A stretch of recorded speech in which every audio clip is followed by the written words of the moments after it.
All Okay. right. I'm gonna be listening to everything you're saying because I have to testify on the other committee also. All right. All that I'm going to be asking is people to identify for the record. I know that you're going to be listening to us. In the meantime, I'm going to call the meeting to order right now. Okay, thank you. Appreciate it, Maria. Thank you. All right. Meeting call to order. Good evening, everyone. Hello My there. name is Faye Furimon. Hi, My name is everyone. Faye Furimon. Hello. Yes, the meeting is called to order, and right now it's 7:05 p.m. So again, good evening, everyone. Welcome to the to Community Board Youth and Education Committee. My name is Faye Forimon, Chair of the Youth and Education Committee. Thank you all for joining us this evening. I would like to proceed and ask members of our committee to identify themselves for the record. Your name? Hi, this is Glennis Aquino Gill. Glenny? Yes, thank you, Glenny. Hi, this is Valdez Cruz. I'm sorry. Thank you, Aldi. Yes, Gabriela Estrella. thanks, Graviela. Next. Hi, my name is Paradise Phoenix. Nice to meet you all. Thank you, guys. Thank you. Who else we have? Entonces siempre dice participan. Y no lo ve. Okay. Is Miriam in? Jonathan is with us? Jonathan? No? All right. I know Cristina will be absent. Is Guillermo Perez public member with us?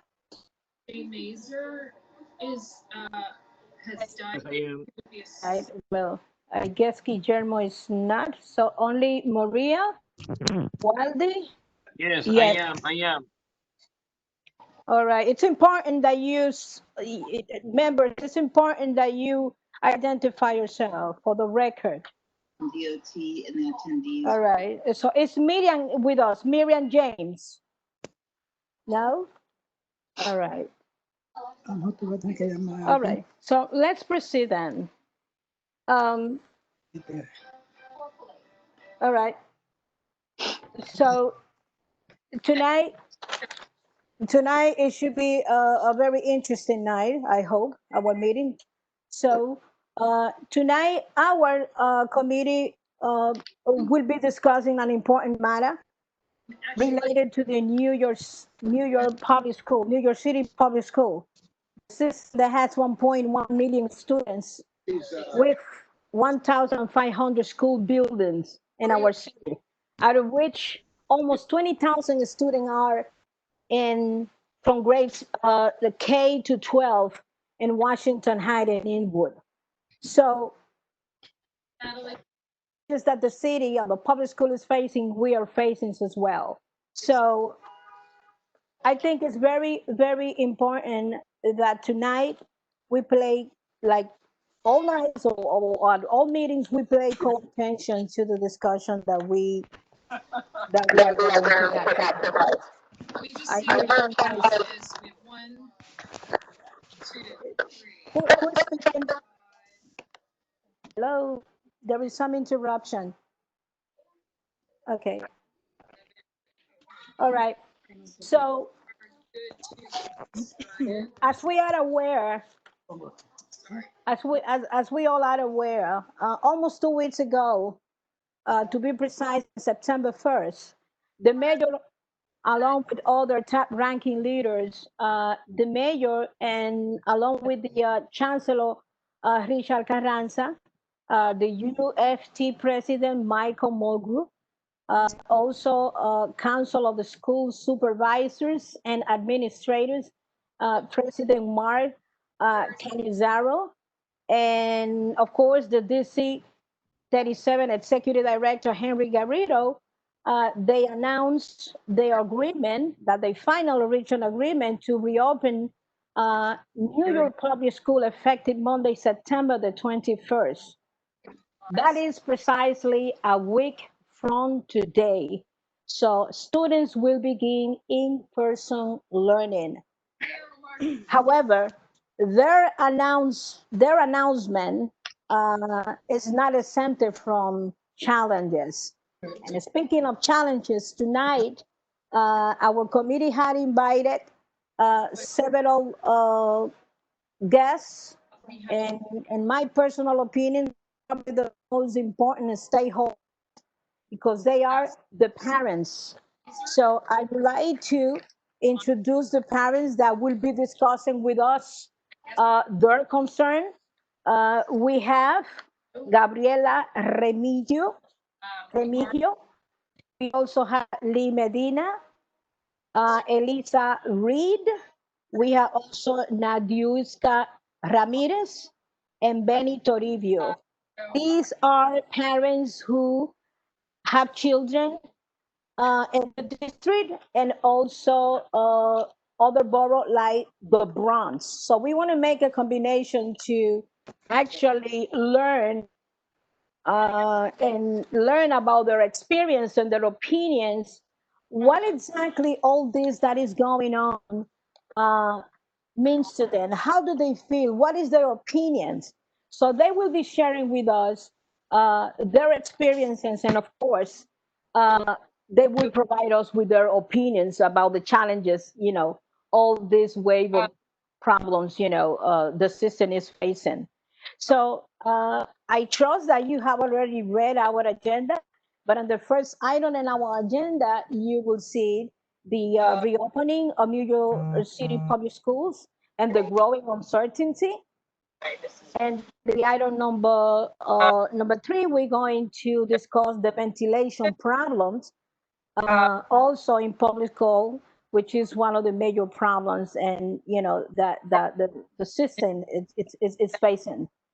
Uh, after the parents speak and they provide their inputs, we're gonna ask questions to the parents, and then following the Q&A section, we are going to have all a new business.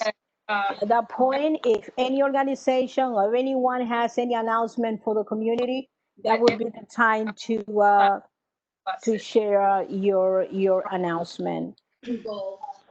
I just want to say that after the parents provide their inputs, there is a set of questions that the committee had prepared to ask the parents.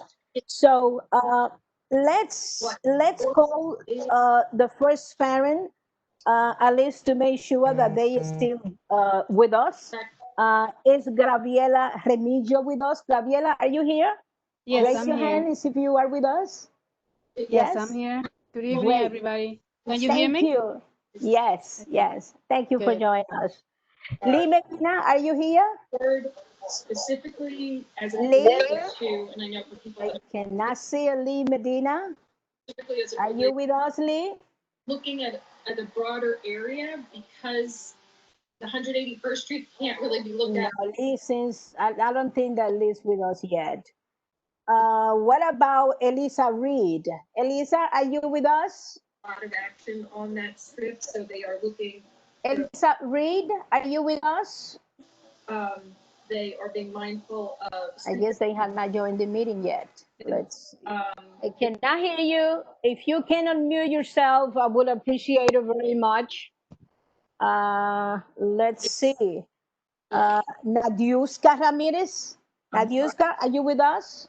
Can you raise your hands? If you haven't already. Yeah, there are you. Great. Thank you. Welcome.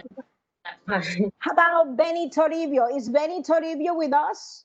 DOT will be presenting to this committee on that matter in November. Second, Okay. as most. All right. Maria, can you unmute yourself, please? I don't know how to do that. All right. ¿Me puede oír?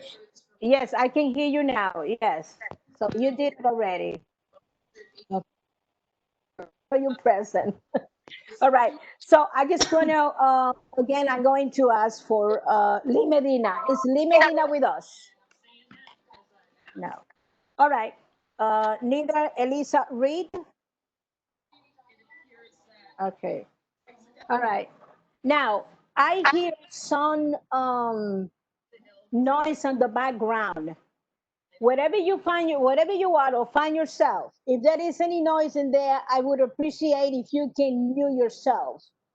So the noise doesn't rebound to our meeting. As a reminder. So let's proceed.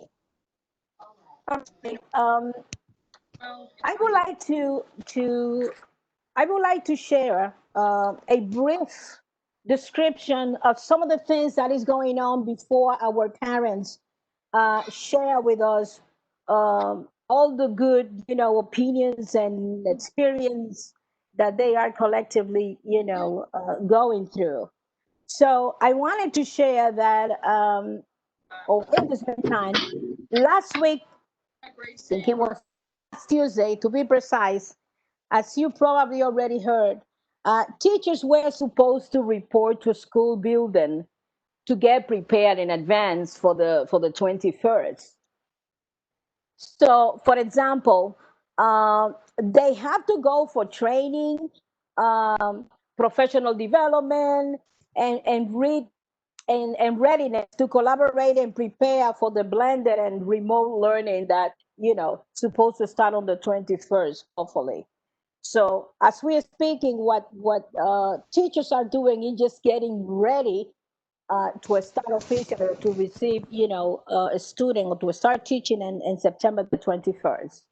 So this Wednesday, after this Wednesday, September the 16th, it is expected that teachers uh, will begin to engage the student in preparation and orientations to help them familiarize to the new school year, which is very, very important. As you know, there's many students that they don't know, and even their parents, they don't know how to navigate the system. So this is the time, or some of the other things that they are doing to prepare the students in advance. So when the 21st comes on a student, at least they will have an idea how to navigate the system.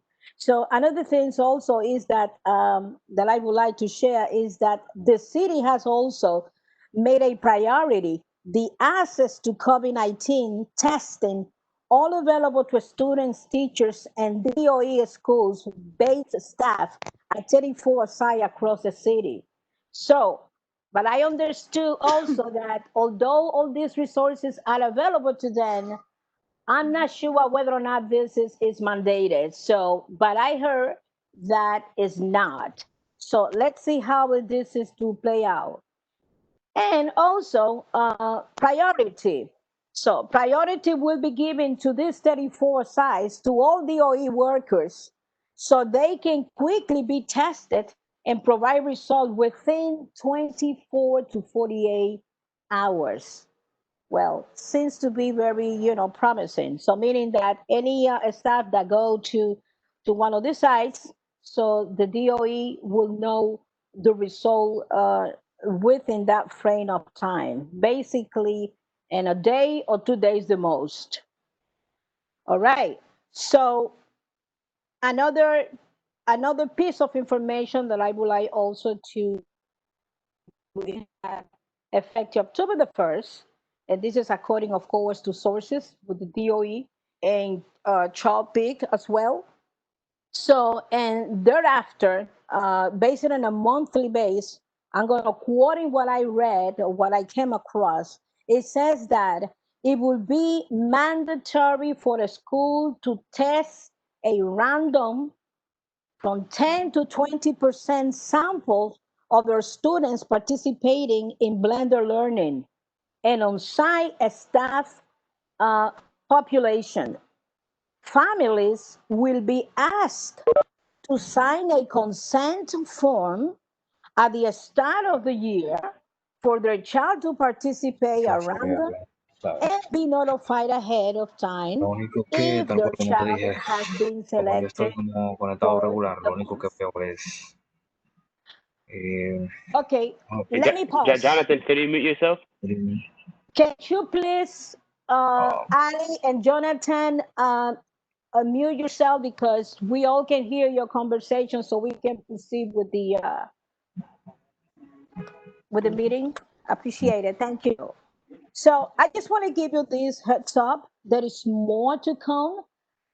But in the meantime, I would like to ask each parent, before we go into the actual questions that we have, so they can personally identify themselves, any experience briefly. They, for example, Mercedes, I'm a parent. My name is such and such. My child, it's registered in Washington Heights, or I live in Washington Heights, and share whatever experience they want to volunteer. You don't have to necessarily share what a school in particular your son or your daughter is going to. You can keep that to yourself. It's sufficient that you say that you are a parent that reside in Washington Heights and that your son or daughter is attending to one of these local schools.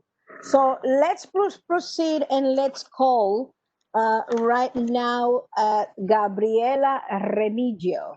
Gabriela, am I pronouncing your name correctly? Perfect. Thank You you. got it. All right. The floor is yours, Thank, Gabriela. And thank you again for joining us. no, thank you for inviting me. For me, it's very important. Well, I have a child who's going to the 7th grade. She's going to the blended option. She wants to go to school. I'm confident that she'll be fine. Her school has been very proactive. We have been in communication. Every week we have meetings, discussing all the steps. Obviously, they give us the dates and the information, and it's always subject to changing because depending on what happens. And so far, she's ready, and already her account is being set up, and her council, they have been emailing every issue that we find. They are always available. I'm satisfied with the steps so far. I know that it's not easy, and we all had to deal with it at the beginning and try to, as much as possible, help our children. And I'm one of those parents. I'm going to have her tested on Friday. I'm actually doing COVID testing. I'm working in the Washington Heights clinic for the rapid testing, and I'm going to bring her on Friday to have it tested before Monday when she's supposed to go to school if everything stays the same. okay, very well. I'm sure we're going to hear a lot more from you. Yes. Thank you, Gabriela. What about Lee Medina? Lee, are you with us?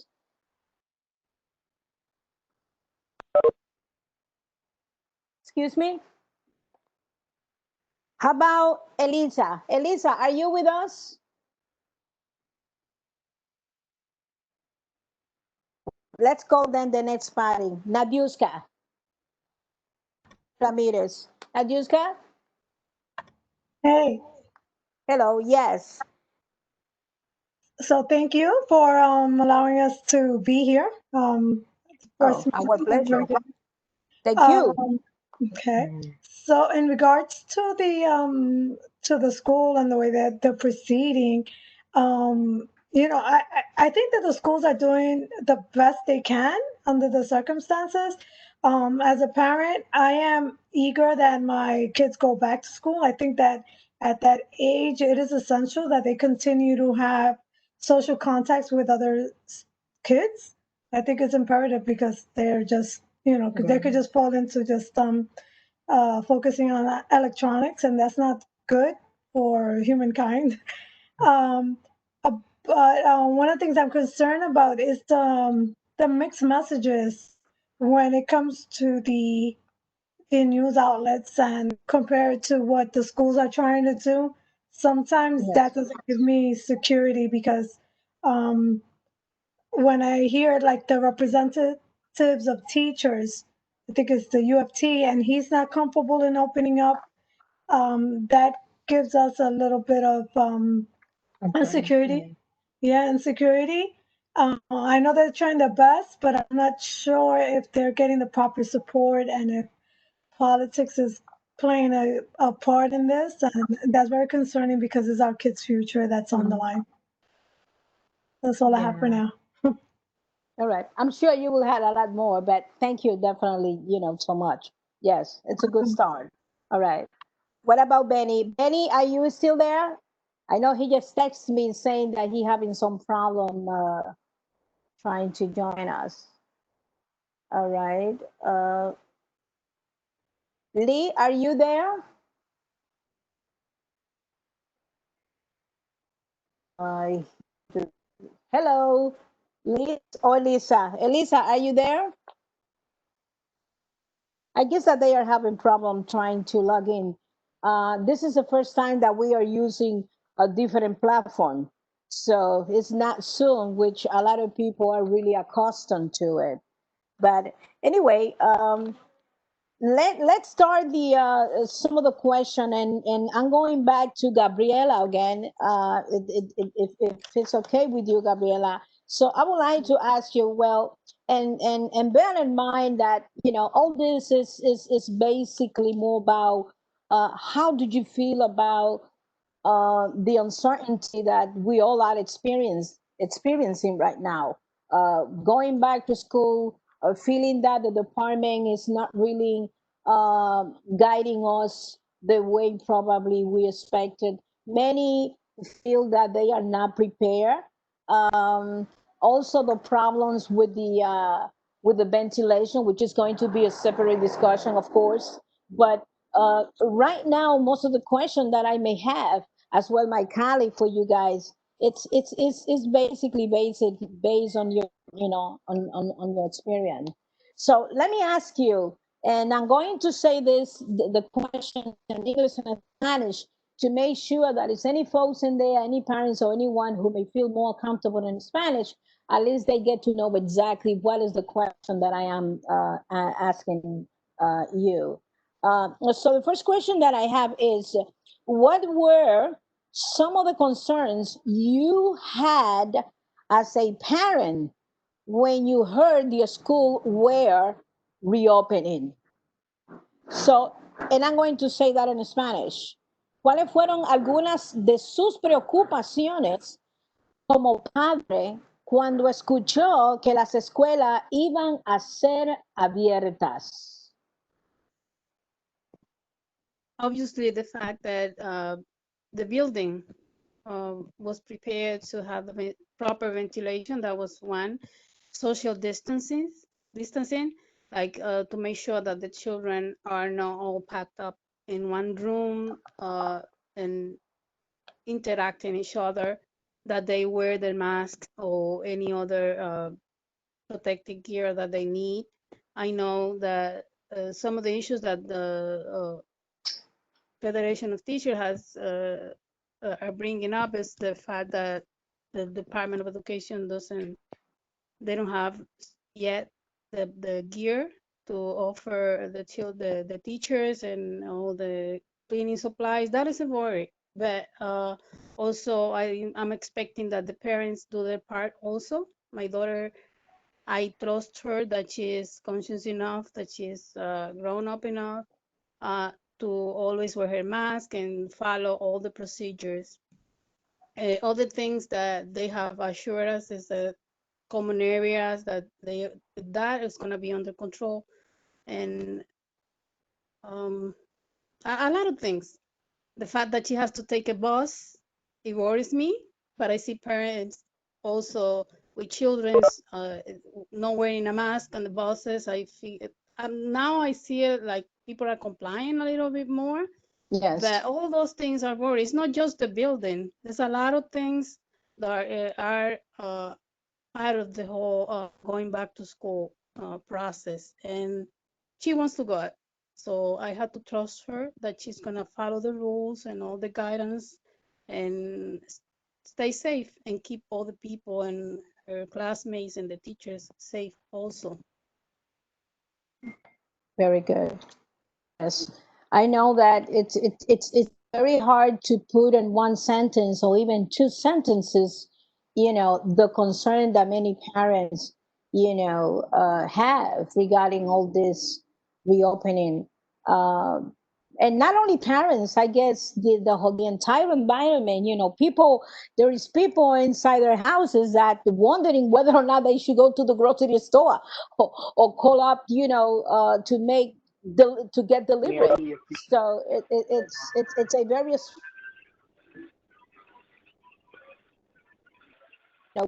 sending the children, to a school that they don't know exactly what will be the outcome, and with all this negative news that we are listening constantly.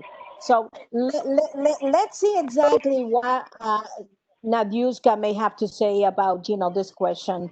Uh, and remember, you don't have to answer all the question necessarily if you don't feel like it. Yeah. If you feel that you have something to say about it, so I don't want you to feel that, or let me just say it in reverse. Feel free to answer if you feel up to it. So, Yeah. Nadiuska, you would like to jump in? Yeah, I could jump in. I'm in agreement with Gabriela. Yeah. So I'm in agreement with Gabriela. It is, it's a very, even though we want the kids to go back to school, because it's important, but there are some precautions that like we have to take into consideration. And like, she also highlighted about the school not being prepared. Another concern that I would like to add, and I think she tapped on it a bit, it was that it's not only for the students' well-being, but also for the teachers' well-being. I believe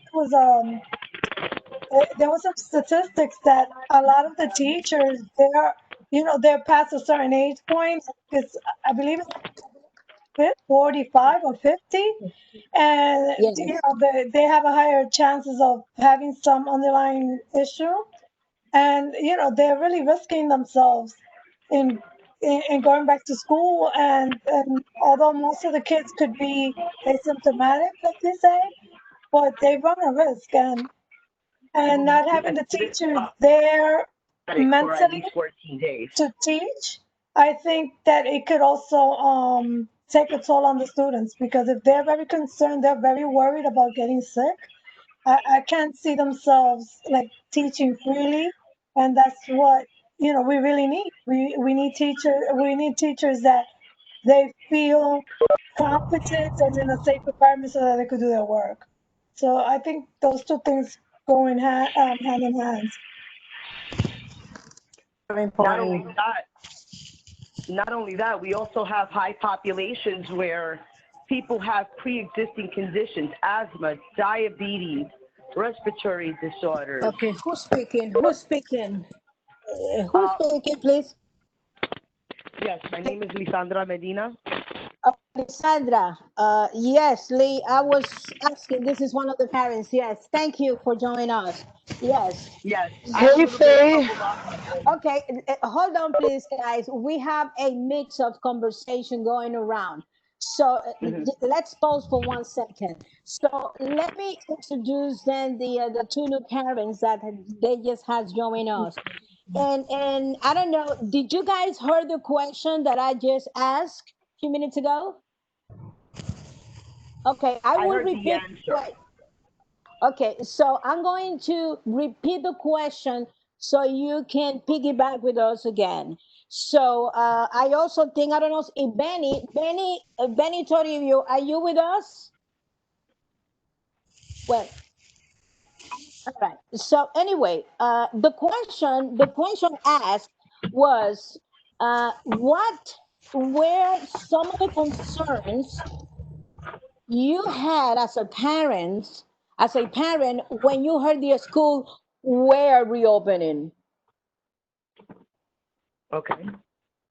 And I'm going to say that in Spanish as well again.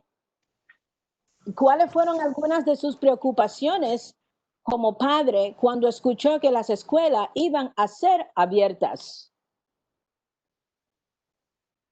So, Lee, by all means, please, and before you answer the question, Lee and Lisa, please tell us, just identify yourself and tell us in which district you have your children or your children going to school, you don't have to necessarily volunteer the name of the school where they are going. Okay, we currently reside in District 5. My daughter goes to school in District 4. And your name is? Say your name for the record. Lisandra Medina. Wonderful. Yes. Go ahead, please. Thank Okay. you. My children have pre-existing conditions. My son, who was a former student of health careers and health sciences and careers, he has multiple conditions where one of them he needs a major surgery, where he's going to have traction, skeletal traction, and halos for at least 5 months. Wow. Being that he's having this procedure and being that my daughter has a congenital heart defect, she has asthma secondary to chronic lung disease because she acquired a hospital infection. Okay. It is not a good idea for me to send them to school. All right, I want everyone. If my daughter, God forbid, contracted COVID, it can spread to her heart. It can spread to her heart. That would mean for her a 6 to 8 week hospital stay on IV antibiotics, and that's not going to guarantee good condition, good quality of life afterwards. And being that my son is going to have something that's being introduced from the outside into his bones, and that's going to be like that for 5 months, if I send her to school and she manages to contract this COVID, it's going to take us all out. Wow. So being that, and what I was saying before, with all the children, there are a lot of children with pre-existing conditions. When COVID was announced as a pandemic, okay, and it's not just, this is not just the students, it's also teachers and staff. As per Healthy People 2010, 2020, and 2030, diabetes, asthma, other respiratory illnesses, obesity, those are considered pre-existing conditions. Those are really rampant amongst our community. Therefore, they are more susceptible to either contracting COVID or not being able to make a full recovery. Wow. These were the questions I asked myself. Do I have money for a cremation? Do I have money for 3? Do I have money for funerals? Do I have money for burials? Do I have $40,000 for each of their hospital stays? The answer to that was all no. And that was what, influenced my decision to make sure that my daughter was 100% virtual, at least fighting for that. On a regular, before COVID, it was very difficult to determine if a student came to school sick. All right. Usually the time frame for a nurse or a staff member to call a parent saying, hey, come pick up your kid, they're sick, it's usually between 11:30 and 1 o'clock. Unless this kid throws up on the principal or teacher's shoes at 8 a.m. Then maybe you'll get a call by 10. That means if somebody was asymptomatic and contagious, managed to pass a temperature check, if they had COVID, there's a big chance that everybody in that classroom is going to have COVID. Yes. And if people have pre-existing conditions, and most of us do, okay, most of us have some sort of condition where either we take medicine or we have to be monitored, that puts them at a greater risk. It's not just people who are over 50, it's people with those pre-existing conditions. There are a lot of kids that have to have those forms filled out. If they have asthma or if they need medication, they are at risk. Yes. Wow. And now that they had started reopening the schools already, staff members infected, they have to shut down. We haven't even hit the second wave. Yeah, but it's rough.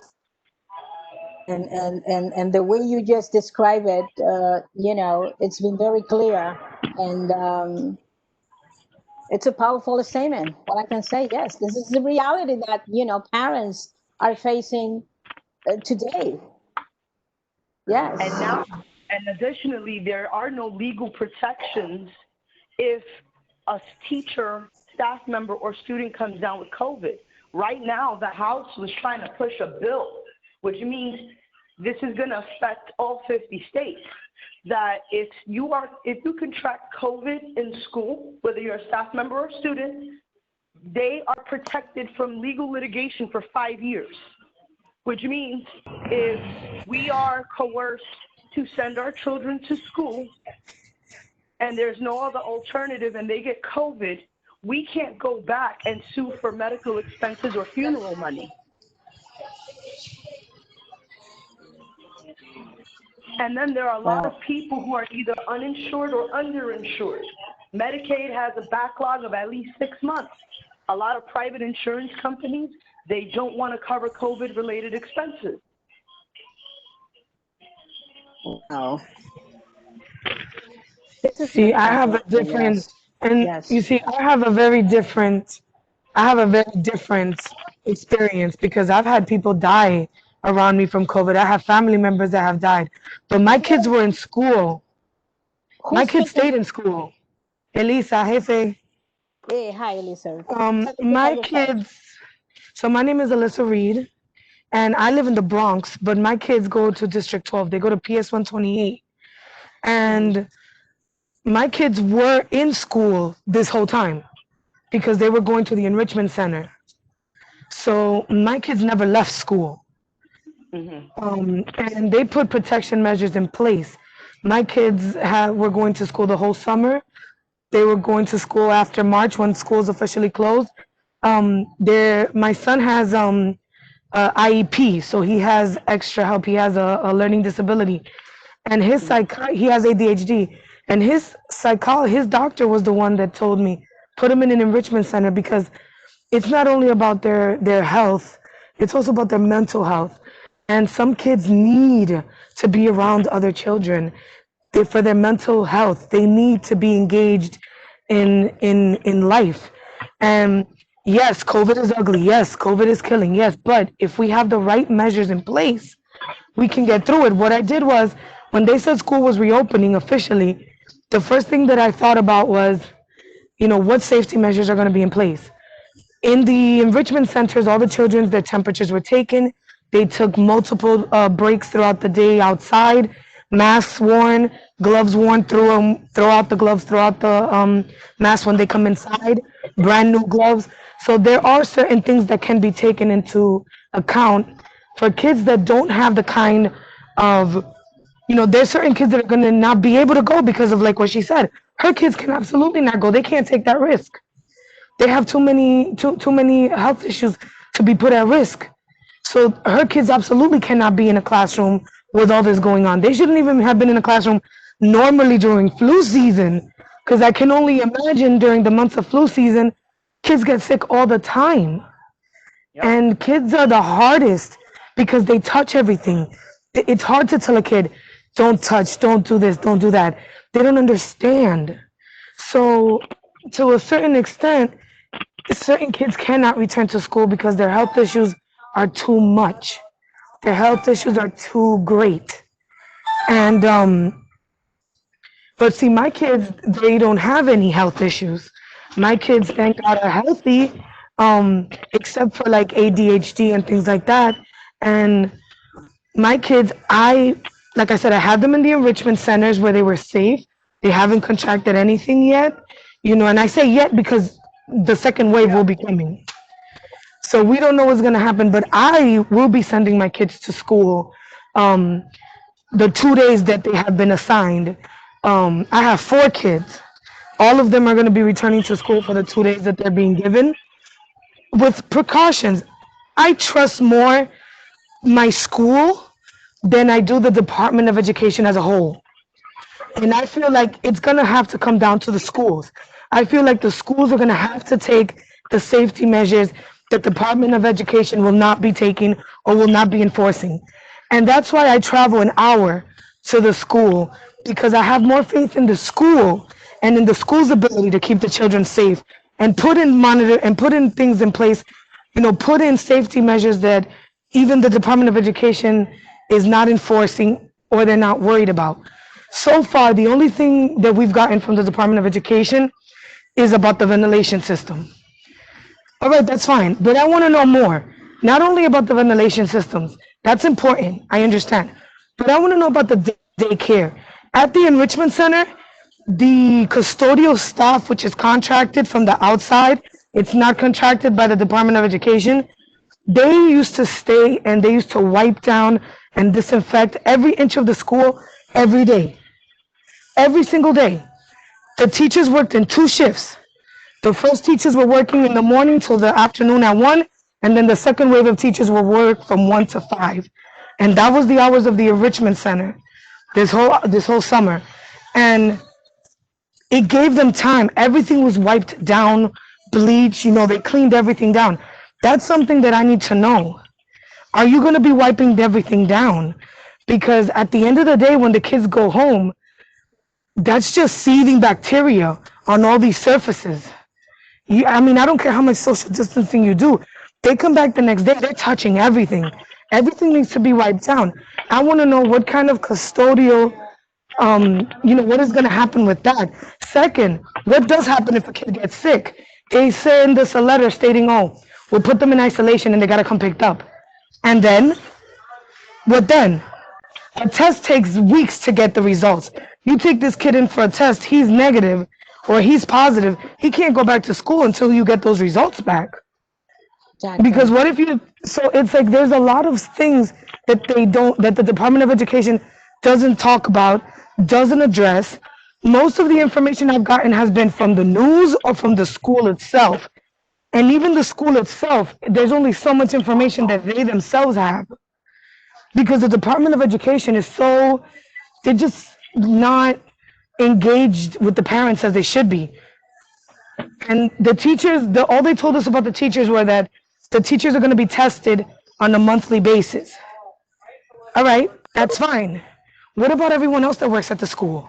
The matrons, the lunch ladies, the custodial staff, the speech therapists that come in to give kids extra services, the social workers. All these people are part of staff and they're not teachers. Are they also going to be tested? Because they are also part of the school system, the security guards that work there. Sometimes they switch security guards in the middle of the week. We don't know these people. What about then? Yes. All right. Well said. Lisa, thank you so much. That was Elisa Reed, parents, Washington Heights parents. So let me see who else has not. It's Benny Toribio. Benny Toribio, do you want to answer that question? Or we should, well, we come back, maybe when we come back to the ventilation. Sorry, but if you want to piggyback with us, it's okay. I hear some noise, and I don't know who exactly it's had the noise in the background. Please, can you mute yourself if you are having conversation, wherever you find yourself? Thank you. So now let's see what Toribio, Benny Toribio, you wanna answer the question, the first question about what were some of the concerns you had as a parent when you heard the school were reopening?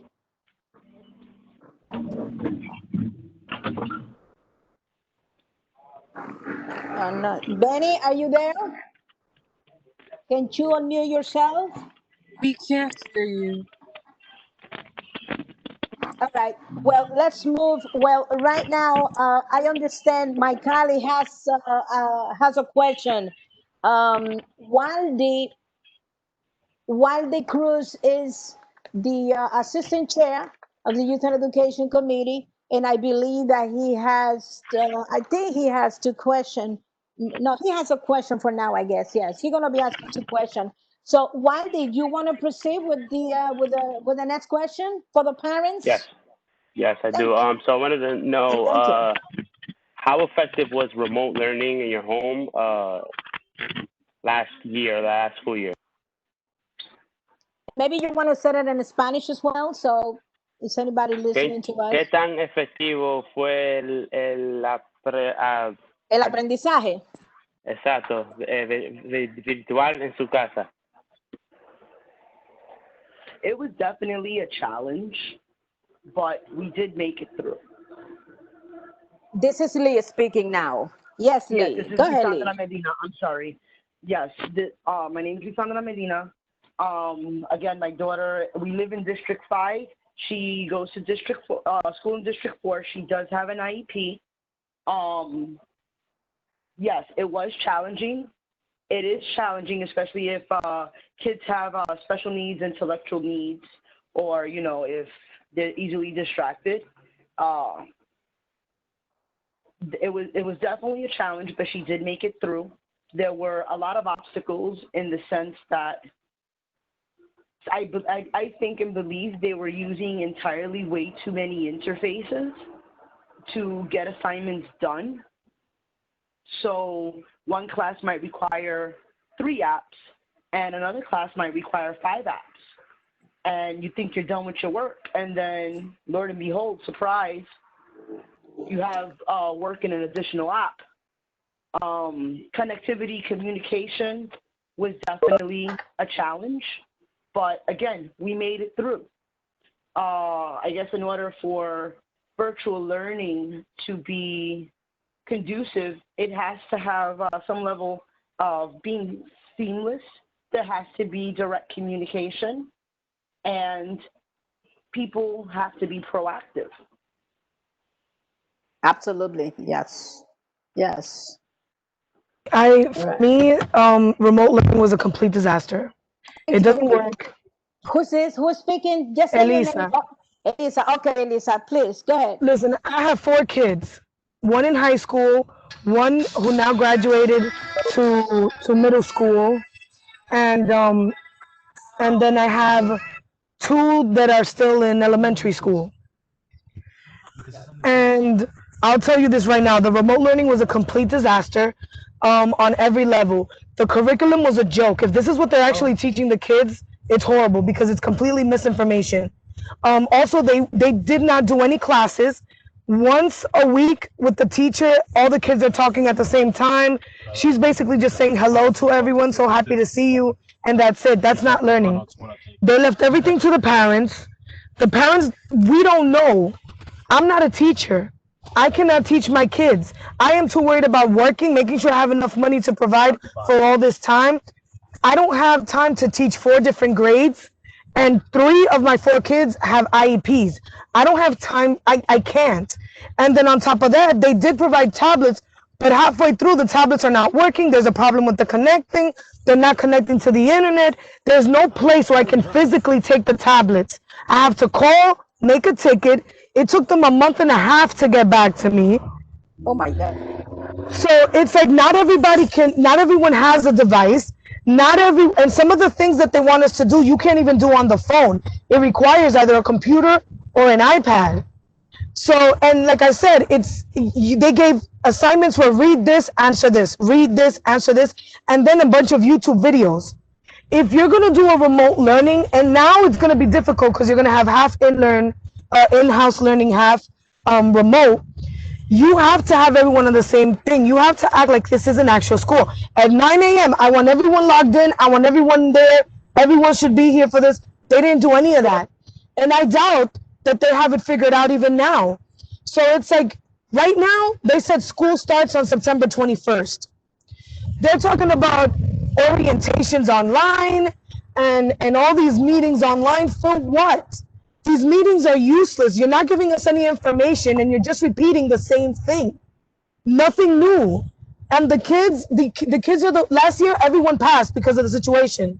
This year, it's like, you want remote learning, but you don't send package home. You don't send me anything. You post assignments on 3 different platforms. You got Google Meets, you got the Google Classroom, then you got them on the the what you call it, they call it the other app where they do the work on, the iReady, which doesn't work on a phone. It has to be a computer or an iPad. And it's like, it's too much. I have other things to worry about, to be honest. If you want me to stay home and be homeschool and homeschool my kids, okay, that means I can't work. That means I can't do anything else but do that. Because I can't go to work for 8, 9, 10 hours to then come back and help my kids with homework. And then you want them, oh, by 3 o'clock. And then another thing with the remote learning is when they did have meetings, they would send an alert that morning and they'd be like, oh, it's 9 o'clock. At 10 o'clock, I'll post the link for 11. No, you need to tell me the day before or 2 days before so that I can know, because you don't know if I'm going to be working. You don't know if I'm going to be able to be there. You don't know who's going to be. You can't sit there and make these meetings every day on the day, hours before, and expect the kids to show up. It's a lot to deal with, and we're not getting any support from the Department of Education or from the schools. And the schools are doing the best as they can with what they're being given. If they're not given the correct tools or the correct technology or platforms to do their jobs, we cannot accuse the teachers or the school of not doing their part when the Department of Education is not providing them with what they need.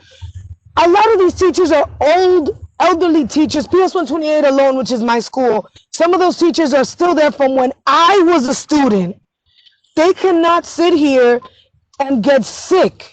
And it's hard for them also because people forget teachers also have families. They have kids. And now they are going to have to teach as well. Yes. Because they can't go to school either. Yes. So it's like they have their own kids, grandchildren. Some of them have, disabilities. Their grandparents, they have their grandkids. And you're expecting teachers to be what? Superheroes? Like they're supposed to teach our kids, their kids, and also provide for their own families? It's too much. And you're not even going to downgrade the sizes. You're saying, oh, we're going to downgrade the sizes of the classes and have them go 2 days a week. Okay, that's fine. But how much can they really get done in those 2 days? Because I'm saying it right now, my kids, this is going to be very difficult. For my kids, at least, the days that they don't go is going to be very difficult because my kids are special. They have IEPs. They need the sets. They need the extra help that they get in school. And that's on top of their regular classes. So now you want me to take on being a special education teacher, a speech therapist, a math tutor, and I gotta work, and I gotta cook, and I gotta clean, and I gotta do all these things. It's too much. This is too much, yes. Thank you. It's too much. Yes, and it is. Well, you see, so far we can really witness the frustration that many of our parents are going through. It's not really that easy, as many probably not even can imagine. So I just wonder. So far, let me see. Gabriela, you want to speak to that? Do you want to answer the question, or speak to that? So whatever. Well, You remember the question, or should we repeat it? yeah, it's regarding Yes, the distance learning when we were thrown off into it at the beginning How of the affect- pandemic.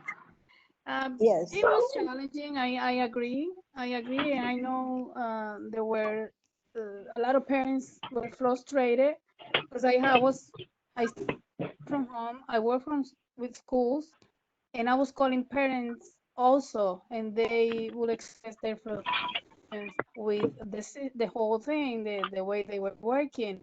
I Yes. know sometimes when my daughter was trying to do things, they wouldn't work.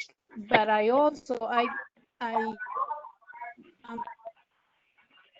the school and her they were always there. There was no every time help, they were available to help, and they weren't beyond they could do help us get through it. And she was had her lessons. I mean, every school was differently. I mean, she had her teacher would record or stream live her lessons, and then she do her math homework, she will take a picture and then upload it. She had to do it just the same way that she would do it in school. All the time she will use the apps and things like that. So, I mean, it was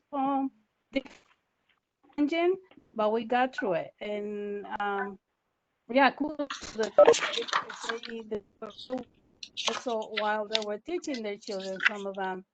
And for parents, I understand Ms. Reed, because her situation is really, really in more one-on-one assistance. I know that when I remember the last day I was working, because I go from school to school, I was in Co-op City. It was the 14th of March, and I told during that week, all the custodians would go. They were wiping the handles. They were cleaning. Like every 12 hours. So hopefully that's not happen again. Of the cleaning, but it's I can understand frustration and our parents like that. We usually during the summer work with the special education children, and we couldn't do it this year because they were home. So I don't know. It's just Yes. I don't know, try to her to take breathe in and just so because it's difficult. I'm not in her situation. I just Yeah. is a little bit older and she doesn't have all that. Kids, they are difficult at any age, but I don't know. It's just hope for the best. Yeah. Yeah, she was right. I mean, all the personnel is supposed to. As I tell you, I'm working at the Washington Heights Clinic with the Department of Health doing COVID testing. And during the week of the 4th, September, the first week, we didn't see anybody else but people from DOE. Unfortunately, I don't know why it was so low, the registration of employees and teachers that were coming, that we started taking people from the community because we were not going to be there if people working wanting to be tested. So it is difficult. So it's our Yes, it is. responsibility, all of us, to try to stay on top and make sure that we are taking care of ourselves, and so we can take care of the others. And I agree that if the department wants to do the test, they can do the test on the child. We'll take it to the clinic and do it also, because we need to work on getting the best we can. Okay. Well, thank you. So, I would like to proceed with the next question that I have, and also conceal the floor to also some of my colleagues. So, because I know some of my colleagues also may have questions, but I would like to ask a question. It's a simple question in some way, but I think it's very meaningful, at least for me personally. So, so far you have shared with us your experiences. What exactly it has been, or are your major concerns. But I also think that you have friends, or you have neighbors, or you probably heard in your surrounding, other parents perhaps complaining. And this is what my next question has to do with. So I would like to ask, for example, what were other parents concerned about the reopening of your school? En Spanish, it would be cuáles otras fueron las preocupaciones de los padres sobre la reapertura o la reapertura de la escuela. O sea, what I mean to say is, among your friends, your circle of friends, neighbors, colleagues, do you want to share any other concern that perhaps they had confiding you, or share with you, or discuss it with you? Maybe Lee, you want to jump into this, Lee? Yes, absolutely. I was waiting for turn. Yes. Okay. My name is Lisandra Medina. You call me Lee.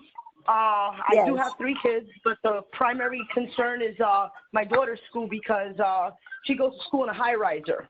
So for background, high risers, since the crash of 1929, a lot of windows either require a key or they're not functional. So there is no real proper ventilation or what have you, and then they're all shoved into this elevator to go up. So anyhow, my other daughter goes to a hospital-based school, and because of her needs, you know, she had to go back. And my concern over there, since it's out of district, was she normally doesn't get sick, but when she does get sick, it's like on a plague level. Like she's brought home MRSA, she's brought home VRE, she's brought home C. diff. She had to be quarantined for some strain of the flu that wasn't covered on the vaccine schedule. You know, things like that. So when she does get sick, it is major. But anyhow, you know, she's going there, but she's staying somewhere else. So we're safe on that end. With my other daughter, I guess the major concerns, okay, the governor's plan was if the infection rate was less than 5%, schools would start gradually reopening. Once it hit over, I think he said 7% or 10%, either 7 or 10% over a period of 7 to 14 days, then the schools would be shut down immediately, which is why I kind of didn't want them to rush to open back up with flu season being out. We haven't hit the second wave, and there's actually 2 strains of COVID. There's the COVID-19 and then there's COV2. So let's say things go well, and then we can transition them, you know, opening back. But now we're dealing with all these other elements, and we have to, you know, there's the peace of mind. Like, okay, do you have the flu or do you have the Rona? You know, do we have to quarantine or are we good? Now, if things don't go according to plan and then they wind up having to immediately shut down the schools, I think that it would be equally frustrating, because now you have to find a new plan. You know, before you were going to work and, you know, the kids were going to school, and now they're not. So for people that don't have support systems, or a grandmother or an auntie or a neighbor that can, you know, stay with these kids, now they're scrambling for plan B, plan C, and plan D. You know, in the event that these schools are shut down again. And remember, we have very high populations of people with pre-existing conditions. So anything can pop off.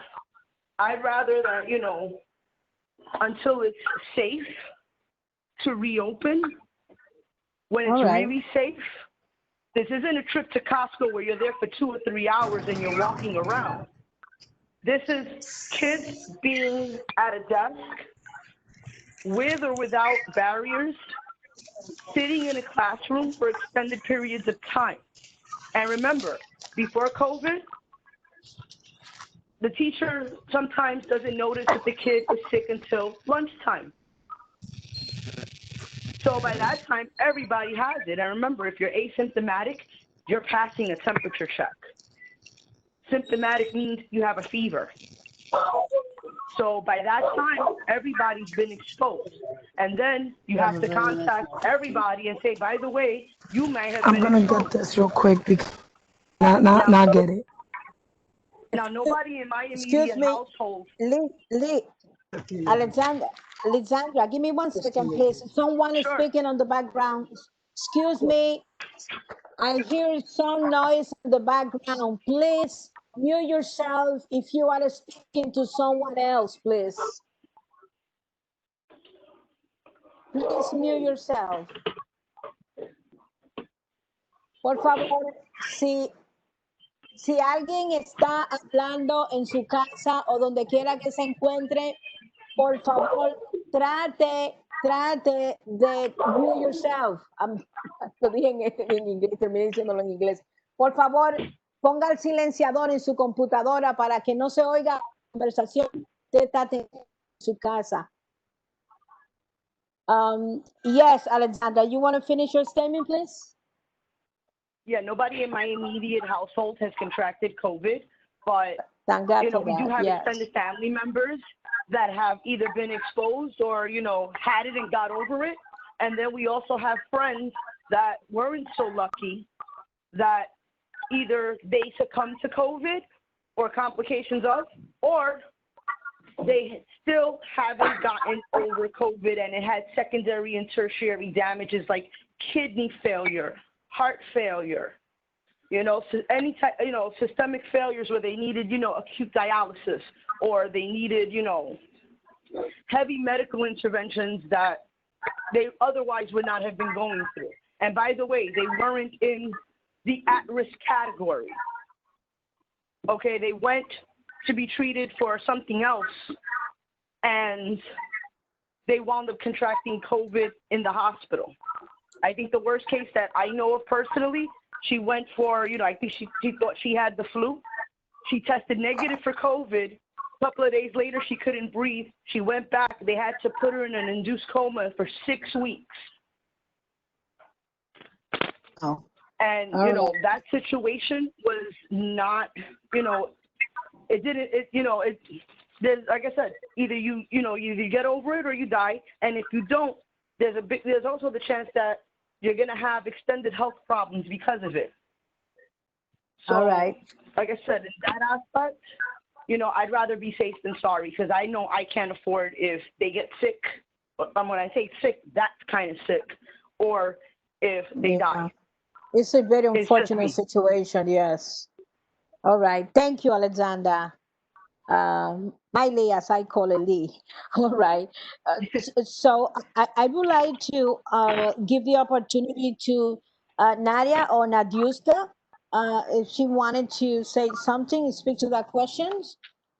Have you heard any comments among your friends or colleagues complaining, or how do they feel about the situation about the reopening of the school? This is precisely about what you have heard about your what your friends are saying, your neighbor, your colleagues. What do they think about this reopening?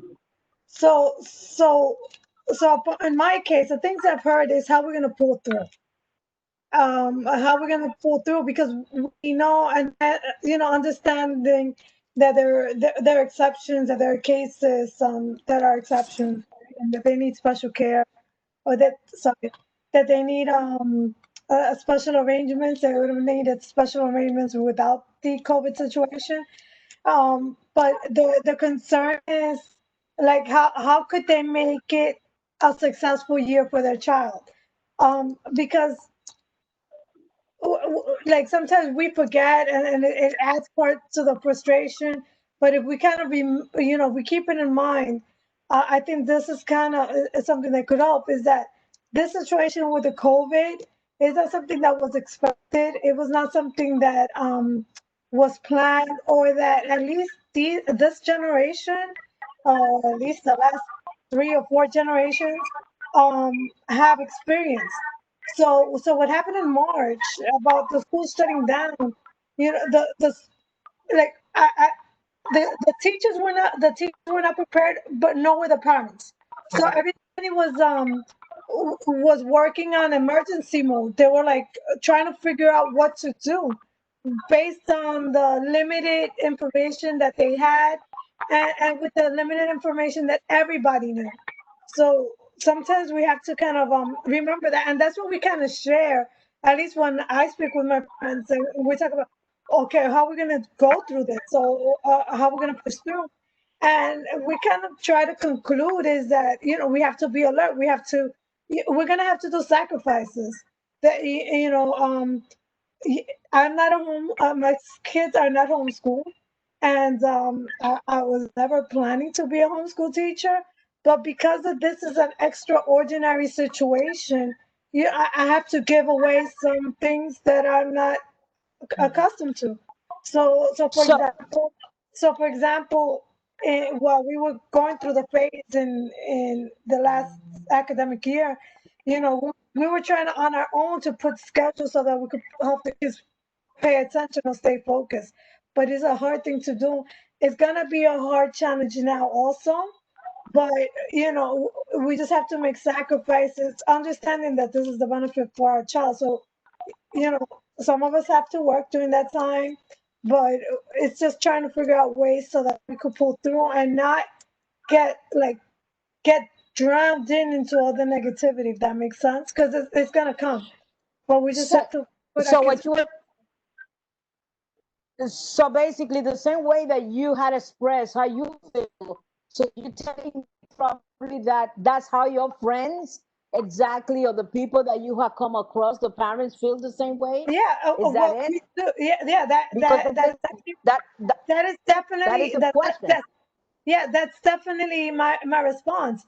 Their input is how are we gonna make it through? What's gonna are we how are we gonna push through? Because again, Yes. it's a situation that was not expected. It can be planned. I could blame I love to blame other people and not sharing the information or not being more actively prepared.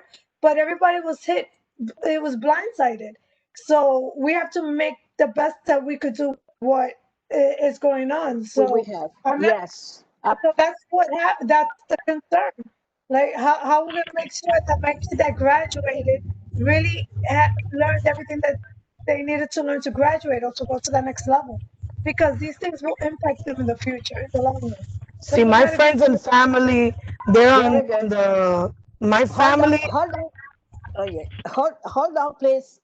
Uh, One thing that I wanted you to bear in mind, please do not jump into the conversation. Just raise your hand so we avoid confusion. And you're allowed to raise your hand so I can acknowledge and people know exactly who exactly wanted to speak. I suspect that this is Lisa, right? Yeah, Elisa? I Oh, was go looking, ahead. this is in Zoom, so I can't raise my hand. I was looking for the little button. Okay, okay. This See, incident, my family, they don't want my kids in their houses because they're going to school. So they feel that, like, my nephew will not be going to school. My sister and my mother decided that he's not going to school. He's going to be remote learning.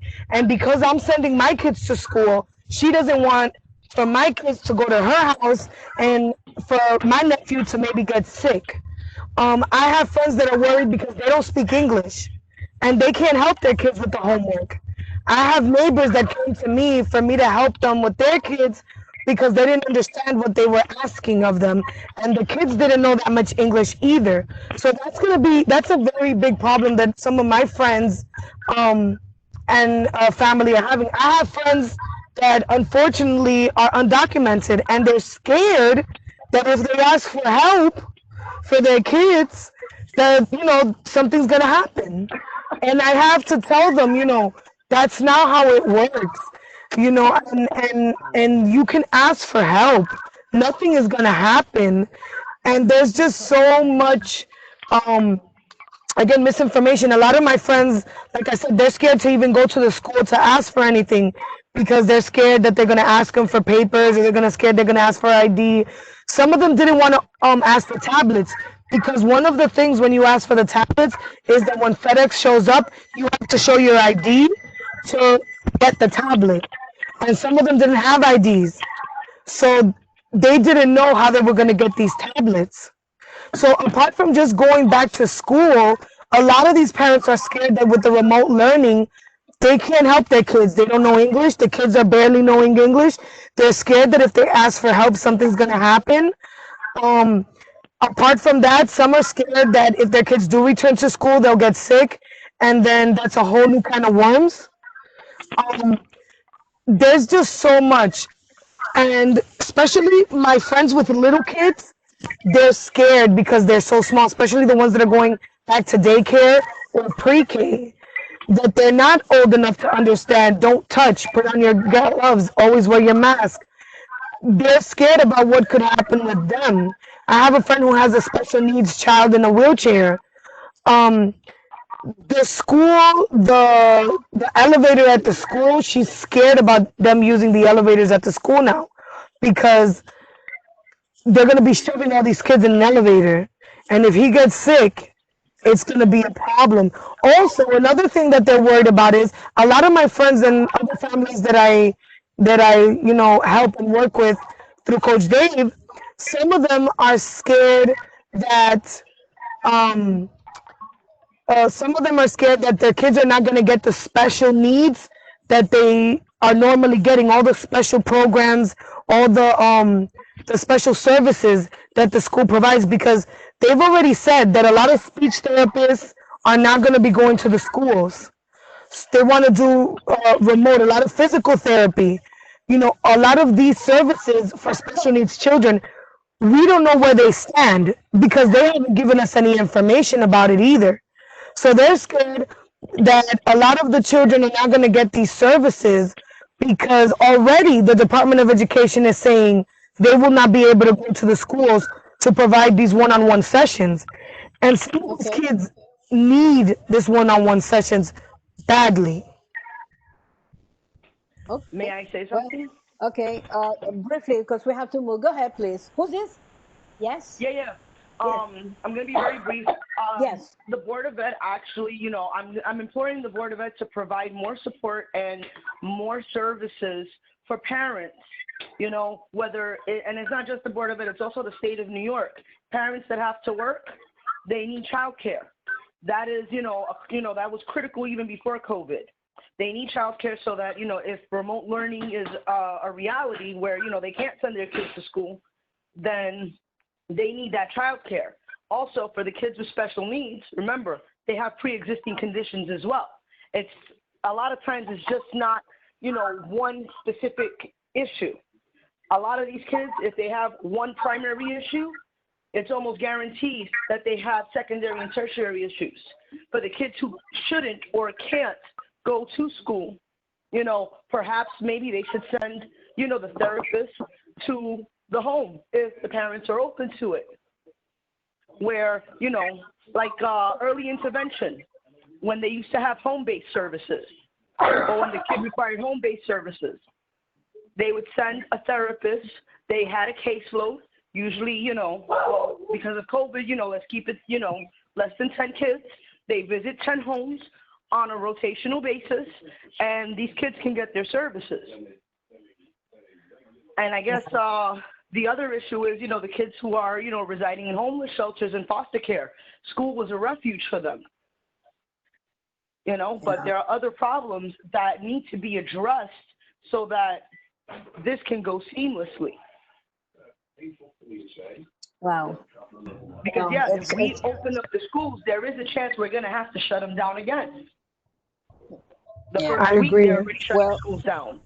Well, the 21st, I really waited very, I would say I'm very eager to see what's going to happen, how it's going to look like. But let me tell you, this conversation is going to have a part two, because I really want to know and hear from you and other parents as well, what exactly is like, or what's going to happen after the 21st.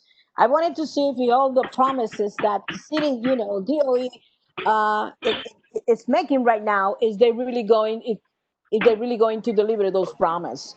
So now, since time, actually, we have probably like about half an hour more to go. I wanted to allow my one of my colleagues that she says she has a question. Glenny Aquino, I think she's going to be asking the next question. This is going to be our fourth question, by the way. So, Glenny, yes, can you want to ask your question, please? If you can translate your question as well, will be much appreciated. Hi, everyone. Thank you for joining us. So our fourth question is, how safe do you feel schools are considering the many schools with ventilation problems? And in Spanish, ¿qué tan seguro usted siente que las escuelas están considerando la mucha escuela con el problema de la ventilación? So, thank you, Glenny. Thank you. So I hope everybody understood the question. So let me see if Benny, who had not participated yet, Benny, are you there somewhere? Benny? Benny, are you listening to us? Hello, Benny. All right, so Benny is not. So Gabriela, let's start with you. Do you want to answer the question, Gabriela, and then we're going to ask Nadiuska, and then and then Lee. Hey, Please, go can ahead. you repeat the question, please? The question is, here, let me say it to you in English and Spanish. How safe do you feel schools are considering the many schools with ventilation problems?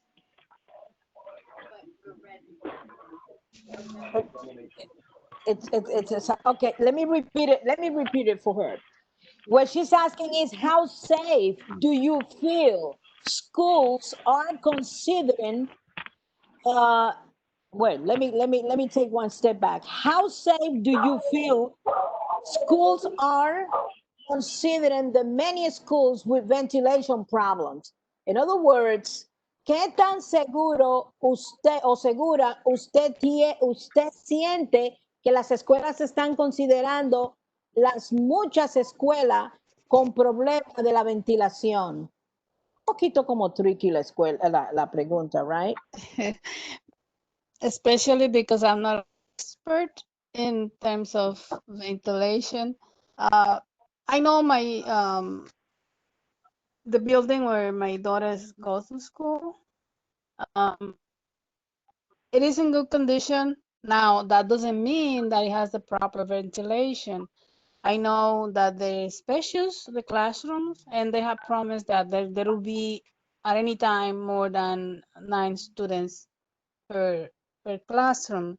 And yeah, I mean, honestly, I don't know exactly. I cannot answer that question because they have talked to us and they told us how they remove the excess of furniture.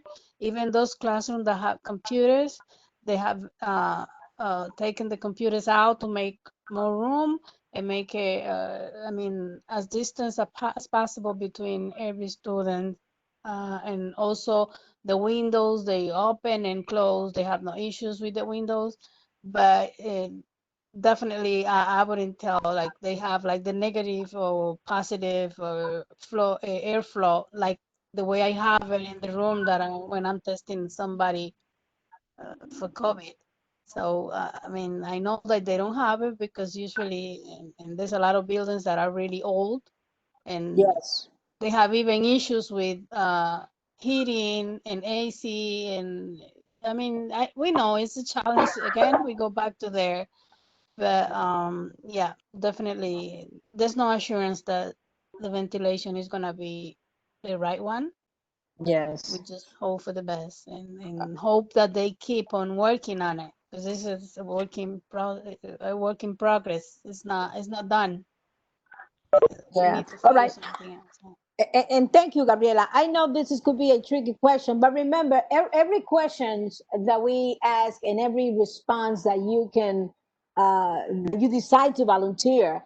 So this is just matter of opinion, So just feel free to say it if you necessarily don't have an opinion, just to say, well, unfortunately, I have an opinion, or just feel free to say whatever it's in your mind. So it's not a right or wrong, respond on this.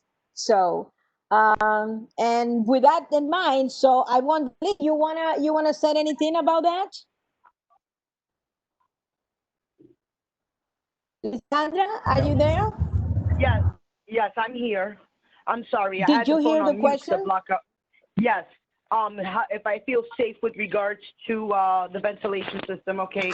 My answer with regards to ventilation, PPE, contingency, and sanitation, and I'm speaking as a former healthcare professional, I'm speaking as a former paraprofessional of the Board of Education, I'm speaking as a parent of special needs children and an advocate of over 18 years, and I'm also speaking as their mom.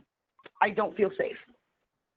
You don't feel safe, and you think that, I don't and feel you, safe. and I guess at the same time, you feel that other school as well, or parents in other school may feel the same way. Yes.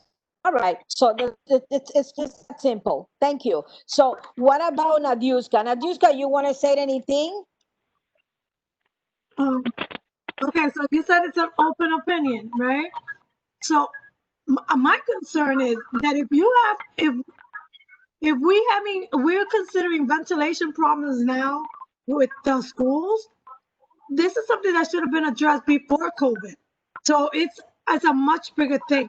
So like, there's some things about the teachers and the principals and the schools that they protest or they want to speak on, and sometimes it gets ignored because whatever budget reasons, whatever. This is unfortunate. We shouldn't be in this situation where we're trying to send our kids to a school that is not properly prepared. So this is concerning, and on this point, I will stand together with the DOE or with whomever, because there is no reason why we should be sending children to a school that is not in proper condition. That should be like that for me. I think that's more important than some of the services that are being provided. Understanding that all those services are needed, but to send a child to a location that is not properly prepared is incorrect. For many reasons, it's a bad standard that we put to our children too. That it's totally wrong. And it has to be. I don't know how, or if they want to stop because of this until they get the proper training, then let it be. But under no circumstances should children or staff be forced to work in a situation where they're not feeling safe. It's just not prudent. We just have to get our priority. Thank you. All right. Well, now let's move to the next question. I think this is going to be question 5, I guess, so far, right? Oh my God, we have so many questions. All right. I know one of my colleagues also have another question. Waldy, I think you say you have another question. So, are you wanted to go with the question? Sure. Thank you. All right. So, do you guys feel that District 12? I mean, I know there's people that are not in this district on this call, but do you feel like your district then has communicated with you guys effectively about all the measures being taken, all the safety measures being taken place? Maybe can you translate that as well? Oh, I can translate for you. Don't worry about it. Basically, what he's saying is that si usted siente que el distrito, por lo menos el distrito escolar o la comunidad se ha comunicado con los padres efectivamente sobre lo que está pasando con el sistema de ventilación en las escuelas. Yes, you got it? So let's go back to Benny. Are you there, Benny? Hold on, Faye. It seems like Guillermo has his hand raised. I don't know if he wanted to say something. Guillermo, please. Yeah. Sorry about that. But the members are going to have the opportunity to speak also after the parents. So go ahead, Guillermo. This question is for the parents. Okay, good. Let's speak after. Don't worry. Keep going. Okay. Yes. Allow me then allow the parents to express themselves first, and then the committee comes and appreciate it. Thank you. So, Nadiuska, did you want to answer that question, please?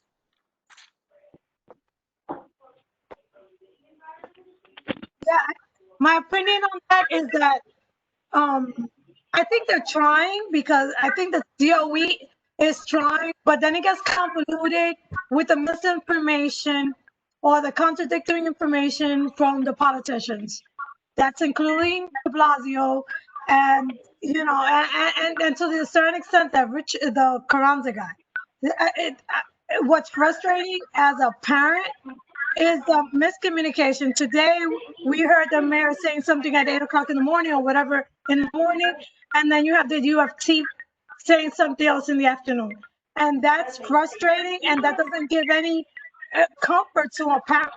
So they need to, again, it's just, they need to get together, have their mindset, know what they're gonna say, agree, stop, stop with the politics, and then share the information to the parents so that we could feel comfortable to press forward. But because they are not in a line, it just gets in conformity. That's my opinion on that. Yeah, but remember the question, it's about precisely, and I appreciate you highlight that piece of information.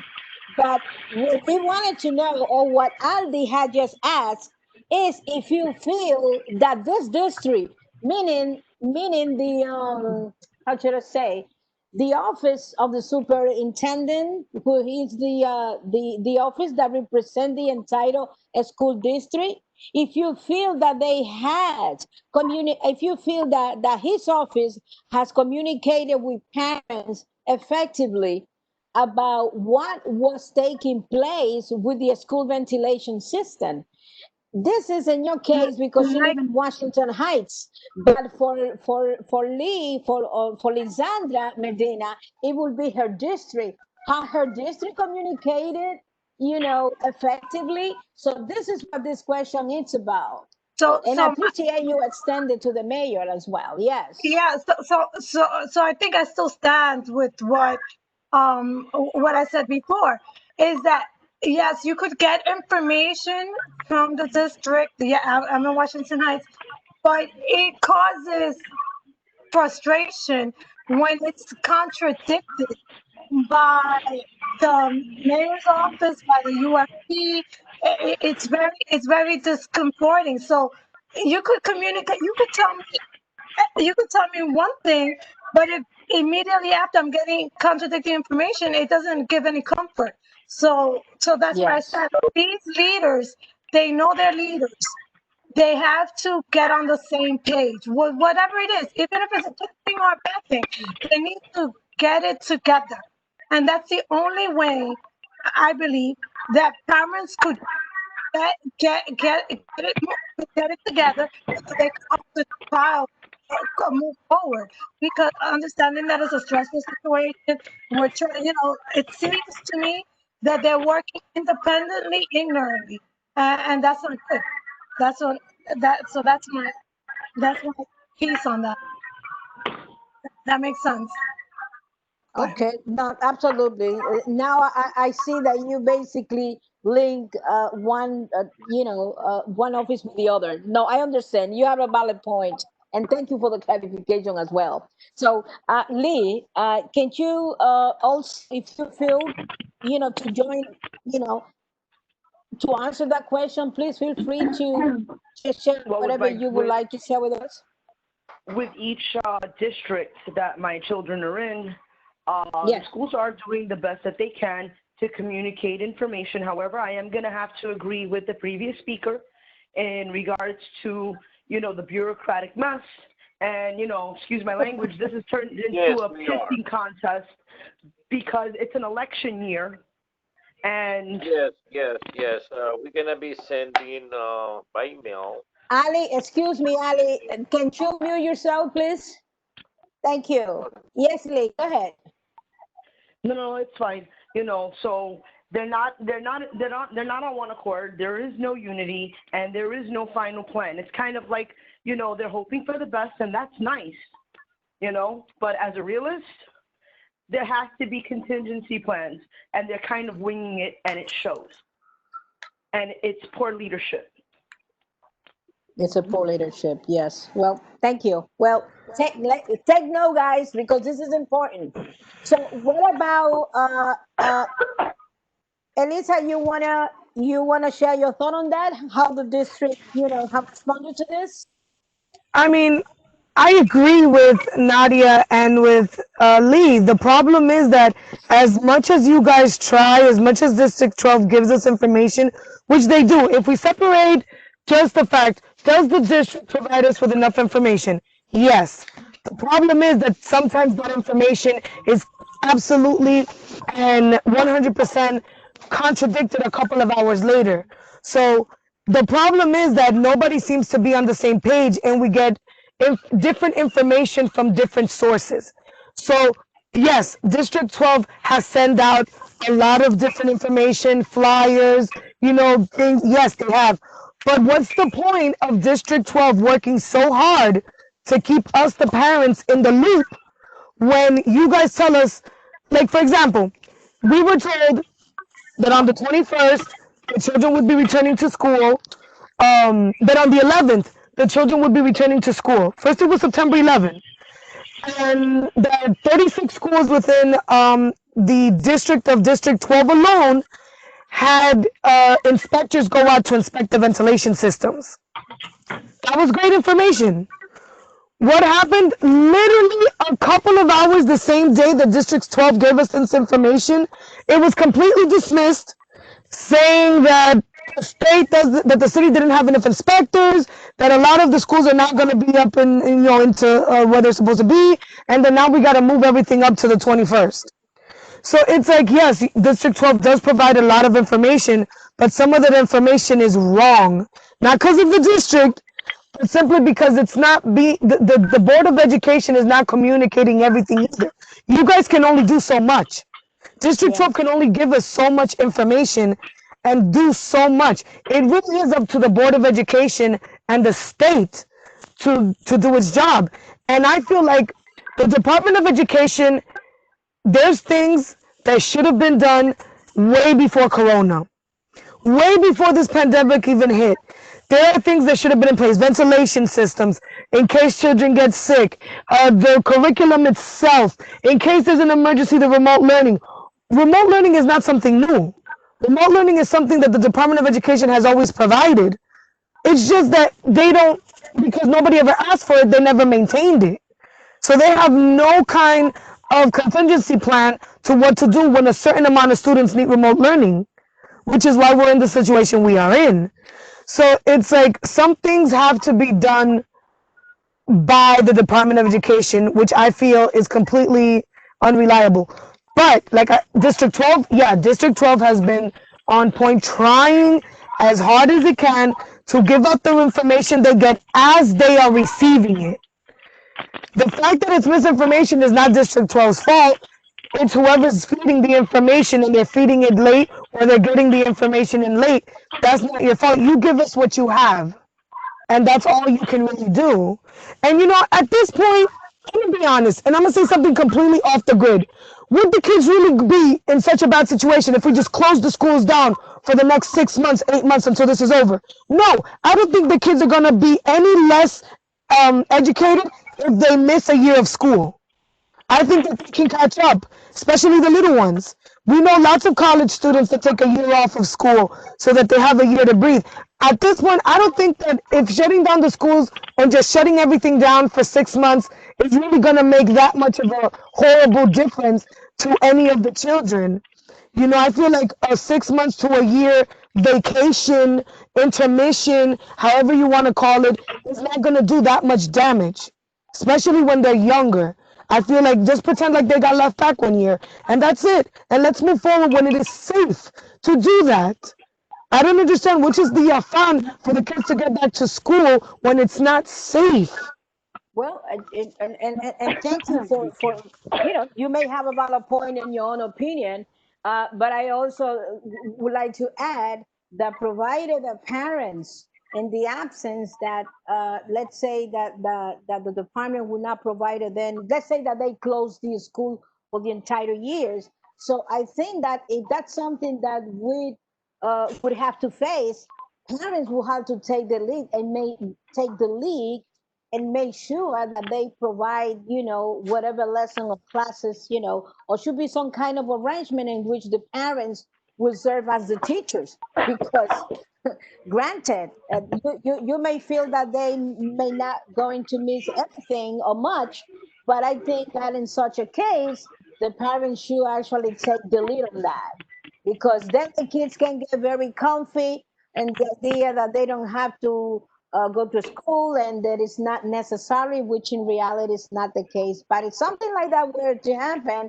I strongly feel that parents should take, the lead or serve as the teacher to, to their children. but let's see how this, is going to play out later on. So anybody else, let's say maybe, thank you, Lisa. Gabriela, did you want to say something? Gabriela Remigio? Yes, Gabriela? What else can I say? You want me to repeat the question or? No, most of the information we got it from the school because we have been meeting every week. So gather the central office was the parents. All right. I would like to add and go back to what Lisa said, making a parenthesis when Lisa's referring to District 12. And I know this can be very confusing, but District 12 is identified for our community board, which within District 12 is the school district 6, which is the school district that we are talking about. Yes, the school district 6, which is the school district 6 is the office that oversees all the schools in Washington Heights, Inwood, and I would say if we go as far as to around City College, 137th and Broadway in that area, not too far from Harlem, up to 218th Street. That's, our school district map. So, all right, so let's see what time is this. We have 15 minutes. I believe let's move on to the next question that my colleague Jonathan Frometet, he has a question. Jonathan, you want to ask your question, please? Yes, sure. Continue with the communication between parents and personnel from education and the district. And I can't talk, Maria. we also want to ask to you parents, if you guys feel that you were informed about the plans that are supposed to be in place to sanitize and clean schools. Let me repeat that in Spanish. ¿Creen ustedes, los padres, que han sido informados acerca de los planes para desinfectar y limpiar las escuelas?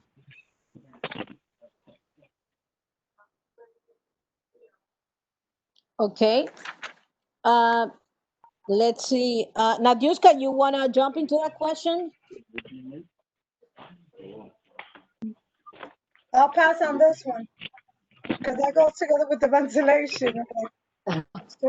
Okay. All right. Lee, you wanna answer to that question?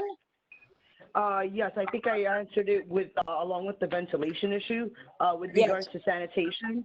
Yes, my concerns are probably higher or just as high as the ventilation because not every school is, getting addressed. Schools had problems with plumbing and lead and,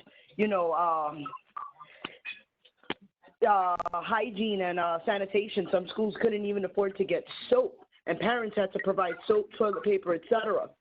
So when you ask, do I feel safe with their plan for sanitation? Absolutely not. Absolutely not. There's even teachers taking to social media that their classrooms are exactly the way they left them in March, plus rodent excrement. Yeah. One thing is, what we would like to know is that if they inform you guys about the plans, they have to sanitize the schools. If you are aware of it. Specific. When they addressed it, they said that the schools would be sanitized and that they would have protocols. They weren't very specific or detailed as to what what their plan was. And again, they were barely able to keep the schools clean before COVID. And they are doing their best. But again, it's a resource issue and it's also a manpower issue. Right. So even though they are... just to say something real quick, remember that the school's sanitation doesn't come from the Board of Ed. The school sanitation is a outsourced company that handles the custodial for each individual school. So that's why I said in the beginning that each principal, each school is going to have to really take, when it comes to the maintenance of the school, they're going to have to take it up on themselves. They can't depend on the Board of Ed because it's the school that individually hires the outsourced custodial company. So thankfully, I feel comfortable in the custodial staff of my school personally. I feel confident in the leadership of my school personally, PS 128.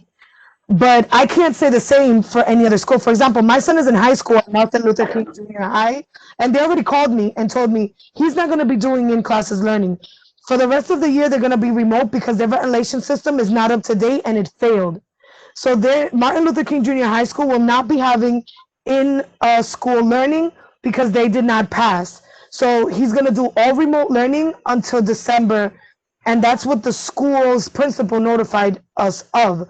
So PS 128 is doing good. I have faith in them and their custodial staff.